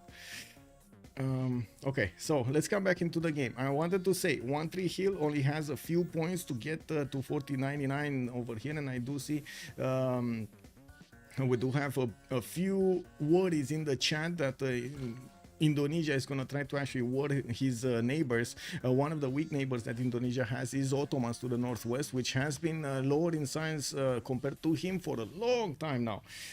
Top 10 players FFA will play a lobby. Yes, basically top 10 players will play a lobby. We are also still working on getting the Rooster Cup as a monthly tournament, and I was thinking of having it as an idea for today, but after I talked a little bit with Soligent, he said that Soligent is the sponsor and of course the also the organizer of the tournament. He said that it is too early to have another one after we had the previous one. We had the first edition like last month, and I thought it might be like 3 weeks might actually be enough time, but he thought it's not that much time. There also, from what I understand, there's also going to be another 1v1 league, 2 versus 2 league that is going to be appearing soon, and they're still working on the details of the rules and what kind of setup they're going to have. We just had the 1v1 tournament finish with Kyber managing to get his first top slot, how to say, the first slot over there, the top prize. It looks like Canada is starting to tear apart the Empire of Germany. Lothi does have Menatime upgraded, but as you can see, these Mounties are 83 strength to the city of Cologne's 52, much stronger than their opponents' defenses. Even if they do have walls, they can punch through quite easily. We do have him getting more and more Mounties. I do have to point out he's building them. He's building these relatively quickly from his main cities, a lot slower on the other ones, outskirts, because, well, production differences. He still did not optimize his territory for national parks. I only see one here, another one here. Yeah, just 2 national parks, even though he could have had a lot more. Like this is a national park. You just need to put the forest here, and this is going to be another national park. This could be a national park. You need to chop the marsh tile and improve all of these tiles. Actually, this could be 1 and 2. Yeah, 2 national parks. Here, well, it does have the, wait, here. Yeah, he could put another one here. He needs to grab those tiles. Here. Needs to unimprove and get those. And there's a lot of unimprovement and improvement that he needs to be done. So he goes for culture victory. What I do see him doing is actually not going for the culture victory. He wants to get his points immediately from. How to say, from conquering cities and also slowing down his opponents. I think it was a mistake to actually not conquer that city, because yes, he did damage, but he didn't actually give himself any kind of point benefit. And I do see the difference between Garfield and 4099 is only a few points of a few points of score here, right? It's what, 13 points of score, and that's it. That's a small difference. That is a very small difference. 61 versus 588. It looks like the 13 points do keep. Okay, Canada gonna work on the other cities here. We do have him also with the ability to pillage a lot of these tiles and immediately extract value from that territory. You get gold from the mines, you get some faith from these plantations, you get culture from the theater squares, you get also, yeah, there we go, gold. You see how quickly he's getting this? Like, to put it in comparison, he's making 66 gold a turn, and he just got 200 from a single pillage. That's 3 times the amount, more than 3 times the amount that he's actually getting passively. This Marius BW, hello there, sir, and welcome. Can you show? He doesn't know. Oh, where? Yeah, I heard the winners bracket finals in Civ World Cup is later today. Yes, it is, Marius BW, 1800 GMT. We do have banks in Trier, and I do see harbors coming up here in Dortmund in the north. We do have Netherlands, not really actually building an army. He's still staying on 20 defense strength city, exposing himself to the east and to the west. A very surprising move to actually get a Grandmaster Chapel. So there are, like we've talked before, there are situations in which you need to specialize your empire according to the bonuses you have. Getting Grandmaster Chapel does it does mean you want to benefit from the faith pattern that you have to be able to buy out units and in your cities. Now, if you don't have faith pattern, you can't really buy out units with the faith that you're gathering. So right now, looking at his faith pattern, he's only on 28. That's not going to help him at all, actually. He's not getting enough faith pattern, which is usually, like, as a go-to number, you should have over 100 if you're even considering to build a Grandmaster Chapel. Probably 150, 200 is going to be a much better number to give you what you need during the game to convert enough of that faith into production. Usually it's much better to go for other buildings if you don't get the bonus from this one. Foreign Ministry, definitely a good one to help you sue city-states. Intelligence Agency to get more spies and also have them be more effective against their opponents in their missions. Garfield being this ambitious He's ambitious. Okay, well, I mean, he's doing it, and to be honest, he actually did very well to get to these mountains quickly. You do see his economy is doing quite well. Although we do have Suleiman here with 400 gold per 10. We got some high rollers, 347 here on Wilhelmina. We got also Yepers with Kree on 315, but he doesn't really have the science output or the culture output in his empire to keep with everybody else. I think most of this difference is actually coming on the optimization side of the empire when it comes to where do you build your districts and when you build your districts. You see, yes, he did improve a lot of this territory, but unfortunately he still has a lot of these tiles that need to be improved, and he never actually got all of the bonuses for the trade routes being sent towards his city centers over here. You see, there's still a deer tile unimproved. A little bit of optimization here would have done amazing for the Kree Empire output. We got some more theater squares here. Looks like Brazil is managing to get 103 tourism per turn, while let's actually see Wilfred. Wilfred is on 163. Okay, Hamburg is gonna be taken out. Looks like these Mounties should be able to do enough damage there soon. Next turn, I don't see Germany getting enough walls to actually keep him going. And as you can see, he's extracting as much value from his opponent's territory as possible. This is actually meant to pay back what you have invested in the in the units you are going on the offense. I do have to point out a lot of the players, when they do get this attack going, they really want to extract everything they can before they're gonna take the cities. It's much cheaper to even buy a builder after you pillage 2 mines than or 3 mines than actually letting those be over there. Cool Waves, hello there, sir, and welcome. W game requires so much skill. Yes, it does. Yes, it does, sir. Modo 454. I mean, the cat. No way he would be this active. I mean, I gotta say, Athena is sleeping right now, and I'm so happy that she's sleeping, so she doesn't actually, you know, every time. Anyway, but yeah, maybe she's gonna need the Garfield to help her slow down a little bit. So energetic, so energetic. Anyway, we do have Ottomans getting a siege tower. Whoa! Well, Ottomans here did put a swordsman to the south, intelligence agency there. Usually the players will require quite a few defensive units if they are thinking about it. Brazil is starting to get units out. He's very worried that his opponent is going to push into Ottomans. So what he's doing, he's trying to give himself as much defense on his cities, as far away from his cities as he can. So he's sending these units through the land of Ottomans to try to fend off attacks from Indonesia as far away from his territory as possible. Top Civ, how many blue CSs? None. We didn't have a single blue CS. We did have Antananarivo, Mohenjo-Daro, Caguana, Ayutthaya, and Vilnius for the culture. And I do notice Jerusalem here for with Candy for the religious bonuses. Brussels, Auckland, and Buenos Aires for the industry, Mogadishu with Cahokia for the trade, and Lahore, Kabul, and Akkad for the military bonuses. I do have to point out, very few players in the game actually took out city-states. It's quite common, it's very common in the normal FFAs that the players will want to get an extra city center from using those city-states next to them. So for example, Antananarivo wouldn't probably have survived over here. Either Ethiopia or Canada would have taken this a long time ago. This one, Cahokia, wouldn't have survived. Same can be said about Caguana. We do have, what is this? Mohenjo-Daro wouldn't have survived. It's a a freshwater city with good tiles around it. This would have needed to be taken probably by Kree. Over here, Persia would have had, Ayutthaya is not a no-go. Jerusalem might be taken over, and Vilnius to the southwest, also an interesting choice to have. Auckland would have needed to be defended. Buenos Aires in the south. Well, it looks like Indonesia doesn't really have a choice, does he?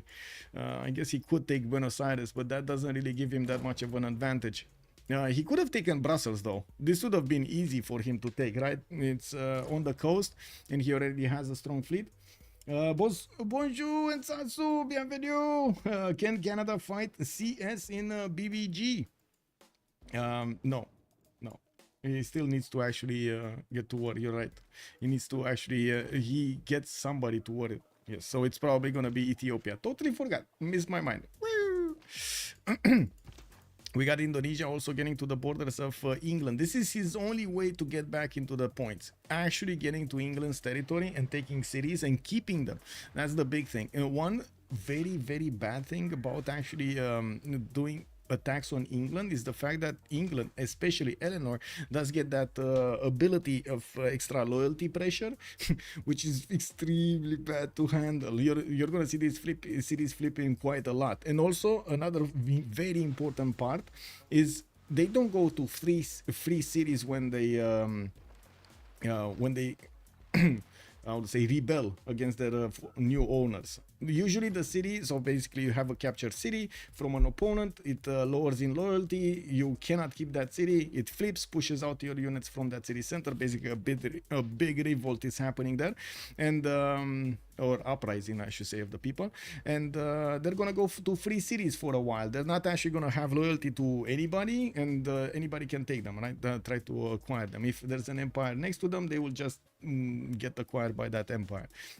With Eleanor, it flips directly to the one that has the most loyalty back. It's unbelievable. Like, it flips directly to Eleanor back. I mean, if it is in the loyalty of Eleanor, it will flip back to Eleanor, which is so hard to handle when you're going to war or you're warring next to her. Oh my god, I had a game. I'm probably gonna keep on explaining this game for a long time. I had a game once. I was Cree. I had next to me Eleanor and another two nations that were warring me at the same time. I think Montezuma and Korea or something. I think Korea. I was beating both of them, and then on Eleanor started moving through. I was already losing a lot of loyalty because of the warring I was doing. I was in the Dark Age, and I couldn't keep my cities. Oh my god, it was so annoying. Like even the big cities, I couldn't keep them. He was just taking them, not even firing a shot, just taking them because of his loyalty pressure. Oh my god, man. I was taking cities from my opponent, boom, they were flipping to him. What do you mean flipping to them? I took that city, not him. Eleanor too hard to handle. Yeah, well, it looks like Pippin over here is going to have an issue with all of these ironclads coming against him. And as you can see, privateers with Jongs doing the damage on London and Bradford. We're going to see those cities being taken quite quickly. He will have enough movement from this ironclad to actually totally take over that city. He didn't do the pillages. He's not really extracting the value of his opponent here. While we do see Canada is managing to keep Hamburg. He's going to take Cologne and will move towards Aachen. He did already manage to actually get a lot of a lot of value in gold and other points over here of stats. He did also get to army. He got to mobilization. Yes. Oh, I don't know what to enter here. Hello there, sir. Good evening. Good day. Yes, Twitch today gave me a spotlight. Unbelievable. Yeah. Yes, will do. Give me a second. So just as we talked earlier, we do have the Civ World Cup winner bracket tonight at 1800 GMT. Winner bracket finals is 1800 GMT. They're already tied in this series. This is a best of 3 series, and they have been playing for quite some time. 2 weeks now. This is the last chance of getting directly into the finals or losing that one life to go into the lower brackets and play the small finals. We do have team 250 waiting over there. They already got their series finished and they're waiting to see who's coming against them. Also, thank you so much, sir. Thank you so much. Adrian, hello there, sir. Is the game on new patch? Yes, this is the new patch. Yes, I wanted to actually see it for myself, the new patch, and get some thoughts out there.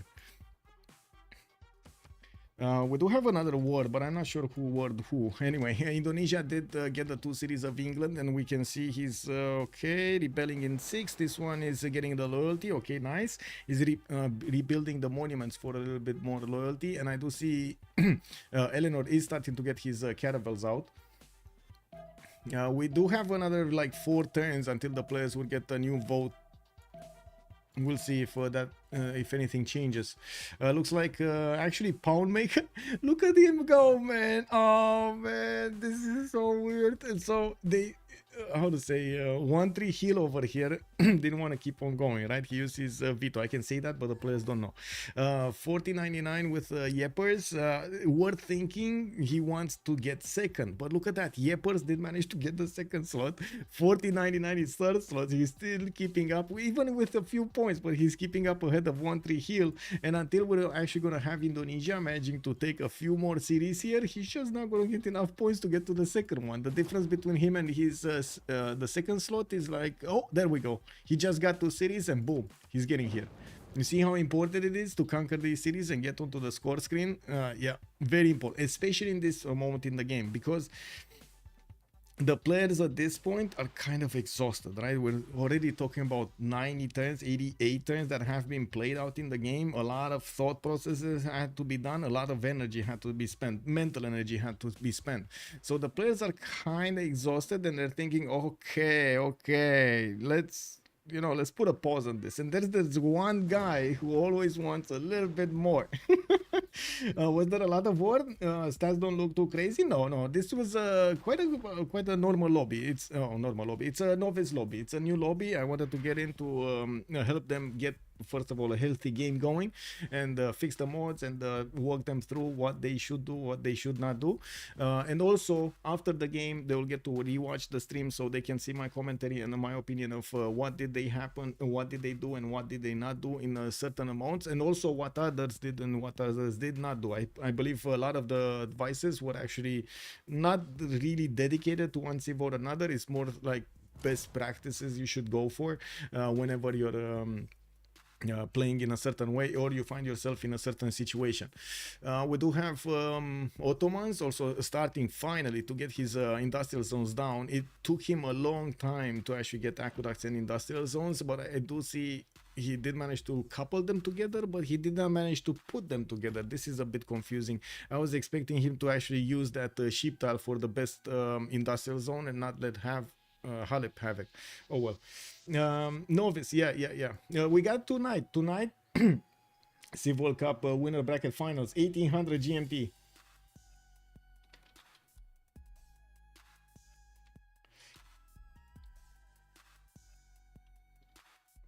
Okay, there we go.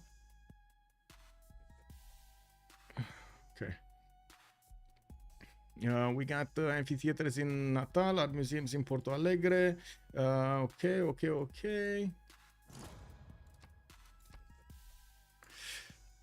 Campus research projects. What's happening here? Another 2 cities have been taken. Indonesia did manage to take Manchester and Birmingham before he got the caravel out. There was no time, no production here for England to actually get back his city. And I do notice, well, there are still a few warrior monks around this, but they have no chance of getting back that city center of London.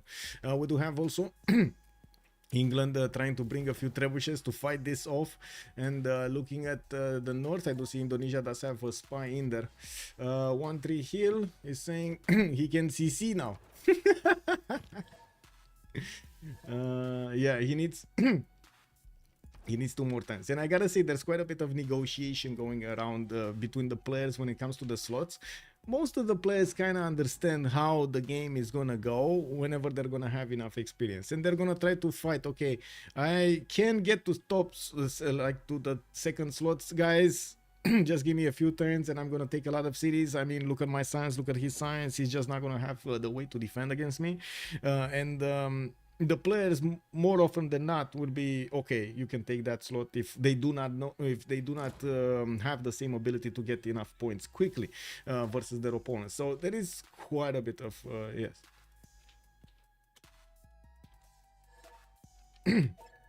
Also, this part of voting for concede. I think this is the first game in which we actually have this developed system of voting. Okay.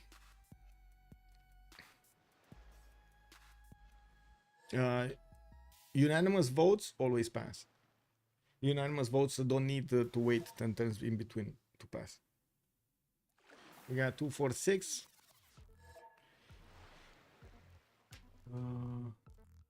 Okay.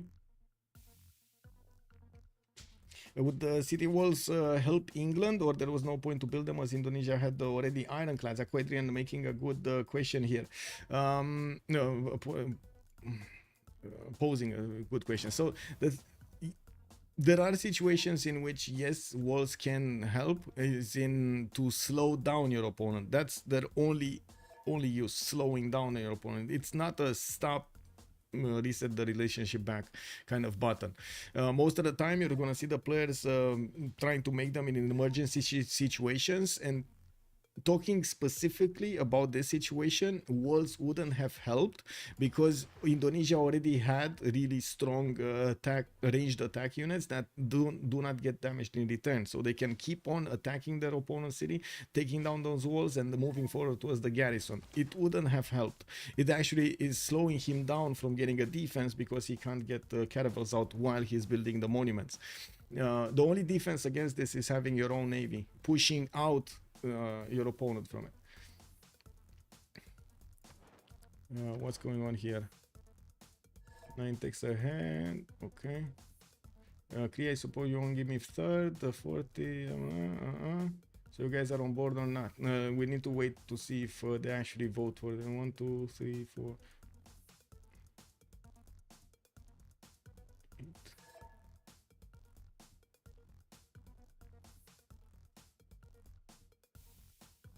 Okay, we got a CC, we gotta go.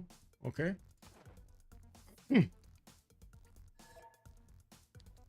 Almost took our cities, Canada. I mean, to be honest, somebody really needed to tickle Canada here.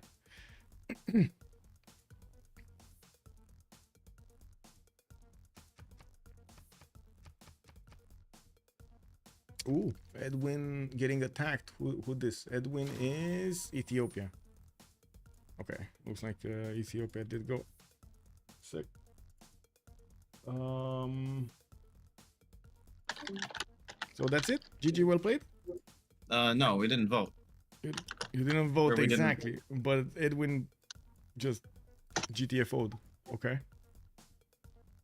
He needed to take his shield run to karate, so Okay. Did you remember to exclude? I guess a player having to leave qualifies as a change in the game state, which lets us vote. Anyways. Yes. Yeah. Let's hope it goes plus, otherwise I also have to leave in like 5 or 10 minutes. Who would know? We gotta wait for that person to DM Michael whether or not they have a veto. Yep. Hold on. Somebody did vote no. The guitar just said they were plus this time. And he is And second, he's so why? I mean, and he he's will never second. get first. Yeah. And he'll never get first, and I'm not vetoing, and And I'm Jeppers is cultured. also happy with the 3rd place, I think. and guitar. Oh yeah, just- bro. No, I didn't veto, bro. Yeah, oh good. I mean, Yeah, no one else has a veto. No, no, I'm I'm not- Wait, guys. Two things. If you wanted to get this considered, this should have been anonymous because 10 turns didn't pass. But I guess yeah, leaving one player leaving it does change the. Yes, one player leaving means we can do it. Okay, so it's all but one, and I'm still waiting for somebody to DM me if he has a veto. The one that voted no, you need to DM me.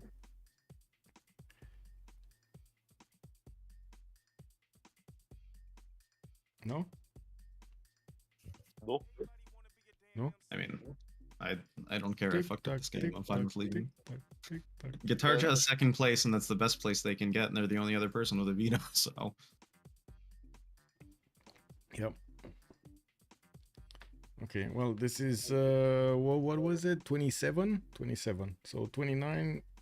Let's give it a few more. Oh, wait a second. I see a message. Whoa. Let me check that for. Yes, you don't. Okay, so that's no veto. We know who voted no, and he doesn't have a veto. Okay, well, GG, well played, gentlemen. Don't forget the winner of the game does need to report the game. Garfield, that's your responsibility. Yeah, I know. I Do have I an have estimate. to report you as well, or No, do no, I no, just no. ignore Just it? you can put me as host. You can put me as I hosted. It doesn't okay. affect anything. Okay, I'll get to it. Okay, so one big thing I have noticed, and I'm gonna try to give you the advices that I saw common throughout everybody. If you go commercials, you want to get the trade routes. I said it before. You really need to get it because that's the return on investment. That's where the majority of the return on investment is coming from. Your internals or externals or whatever they are, that will give you the yields, the bonuses.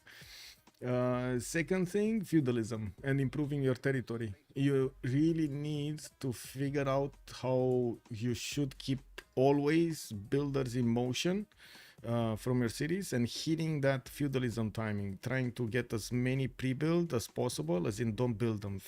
You get the card in for the 30% discount, you let them build until one turn, you move away production from on that city center, you wait for feudalism to be discovered, and then you go back and get 2 charges and 30% off. It's just so much value out of that, those few turns that you get. And then you basically convert your territory. You can actually see it on the map, the differences between empires that did develop their territory and empires that did not chop it as much or did not make mines as much, and so on. City-states. You need to take out city-states. And I'm not kidding. That's a free city for you. Like a few horses and bam, you got a free center, a free city center. You get an army that you get to move anywhere, defend yourself, maybe even punish some of your neighbors with it. It's very good to have. Very good to have an extra city. Well, some situations like Canada, for example, they don't have that choice. I had like 8 cities. I thought like I was doing well, but I wasn't. So I know, should I have built more cities? How many do you need? Usually you need between 8 and 12 in normal FFAs, but you really need to be like on point with your 8 if you want to keep 8. They need to be tall, they need to have a lot of population in them basically, and quite a few districts. So the district setup also needs to be extremely good to squeeze out everything you can from those cities. So where's the result in Discord? I'm still reporting it. Okay. And which chat is it gonna be? Ranked reporting. Okay. Under game reports. So what should I do? I'm a bit confused. You don't have to do anything. How can you watch this game? How could you watch this game again? So, like later. It's on YouTube. The VOD will be on YouTube soon. I'm gonna have a pause here so I can eat in like 20 minutes. I finished talking with you and I'm gonna have a pause, so it will be uploaded there. I can give you a direct link to the VOD in this channel. Yeah, fine. On Indonesia, I see a question. May I answer here? 1-3 heal. Okay, I can answer here. So Indonesia was asking what about his development was good or bad. And I have to say that you were one of the few that did manage to play on your bonuses, getting those harbors, getting the campuses, getting also the majority of your coast improved. One thing that I do have to mention, if you are gonna find out weak targets on the other side of the planet, like you see England or Canada and so on, you cannot really deny yourself from taking those cities because of the points. And you saw what happened in the veto. You are forced to actually make a veto so you can take these cities and get more points to get to the second slot. That's just how it is. And on the other side, Eleanor, I can only say that you should have had a fleet out. You should have, especially. I mean, I was lagging behind basically everywhere. Yeah, I know. I didn't have an army, I didn't have a fleet, I was lagging behind in technology and culture. Yeah, that I was was lagging everywhere. That was because you didn't build the harbors at the beginning. You went for campuses, and usually Eleanor does open up with Royal Navy dockyards because you build them half cost. It's like the best investment that you can do at the beginning of the game. Trade routes, more production, more food. It just gives me money. No, it gives you production and food from the trade routes. Not only money. Money is good, but the production, and you're looking for the production and the food. Which in turn, you build campuses faster. No, yeah. Okay. This game is a lot more complex than I thought it would be. Yes, it is. Yeah, but that's why we love it. It is. Right, so might be, man. Yeah. Yeah, then Netherlands, I was in that one. I felt like I did some big mistakes. I didn't really know which though. I was thinking, well, Temenanki, I'm not sure why you took it, but I guess you took it. I just took it for error score to get for golden. error score. Okay, that makes sense. If it was like a few turns to build it, makes sense. It was just 3 turns to get the error score. Otherwise, I would have missed the golden. I was a bit curious about your opening with so many theater squares at the beginning. Usually you see a bit more Netherlands towards campuses than you see it on theater squares, but all in all, I believe you did mix your free inquiry golden age with it very, very well with the theater square extra culture. Yeah, I didn't really. I have never played the Netherlands before, so I didn't really know what to do. One of the things that I've seen on you and on other players is not maxing out the adjacency of an industrial zone, using aqueducts, using dams, using other districts to try to get them as productive as possible, because that initial adjacency gets multiplied not only by the card but also by coal power plants later on and your happiness level.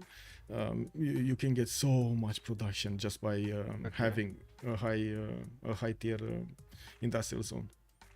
Some of you did do the setup, like the proper setup between their cities, but stopped short of actually putting them in the correct place. It was quite interesting to see. You're getting to like the aqueducts between 2 cities with 2 industrial zones in between. I think, who was it, Germany that did it, or was it Ethiopia? Ethiopia did it between Harar and Mekele. He did get the 2 aqueducts and 2 industrial zones. This is basically the normal setup that we do. Okay.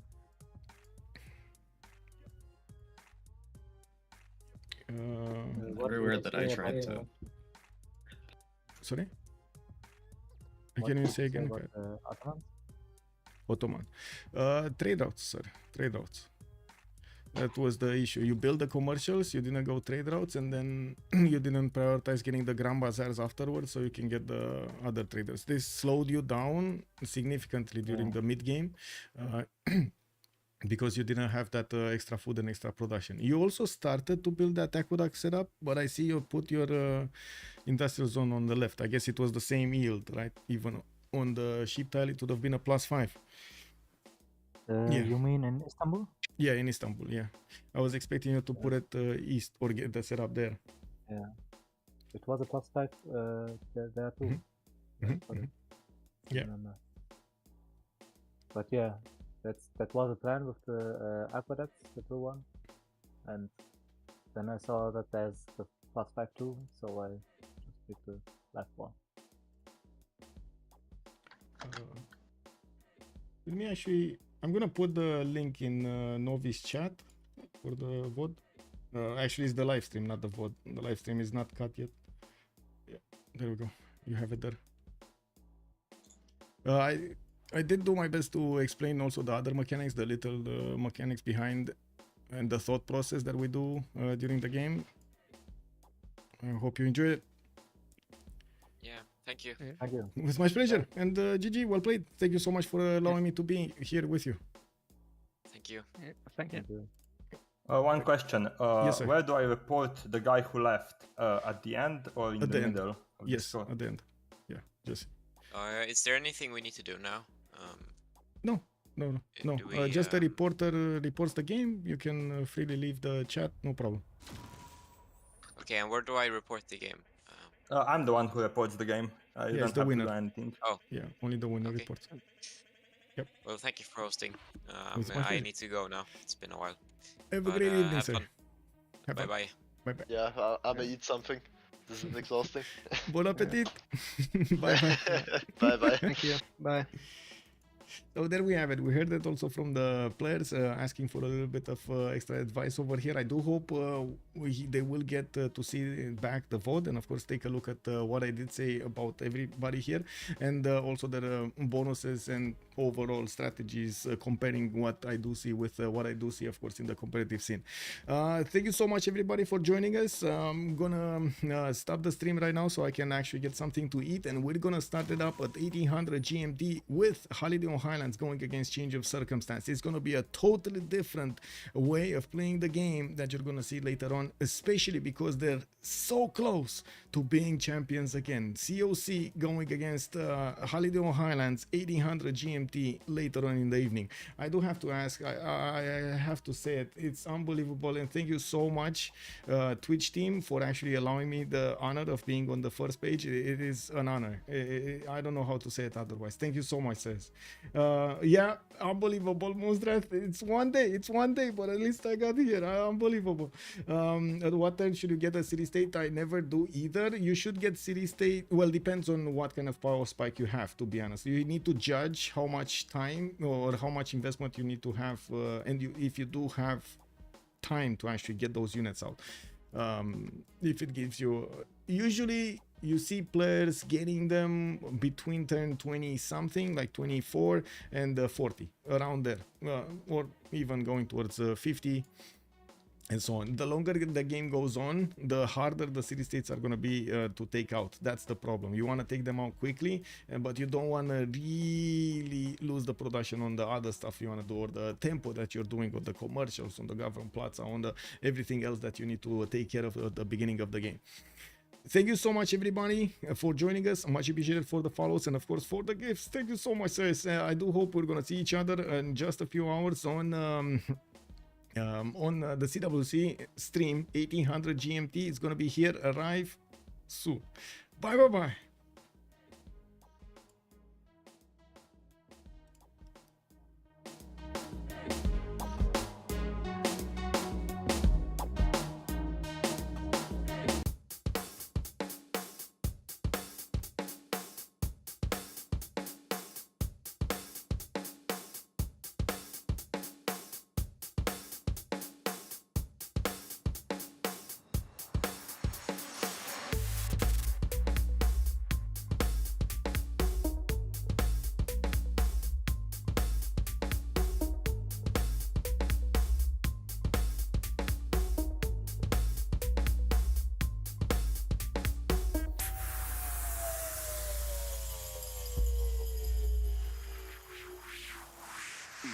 Go.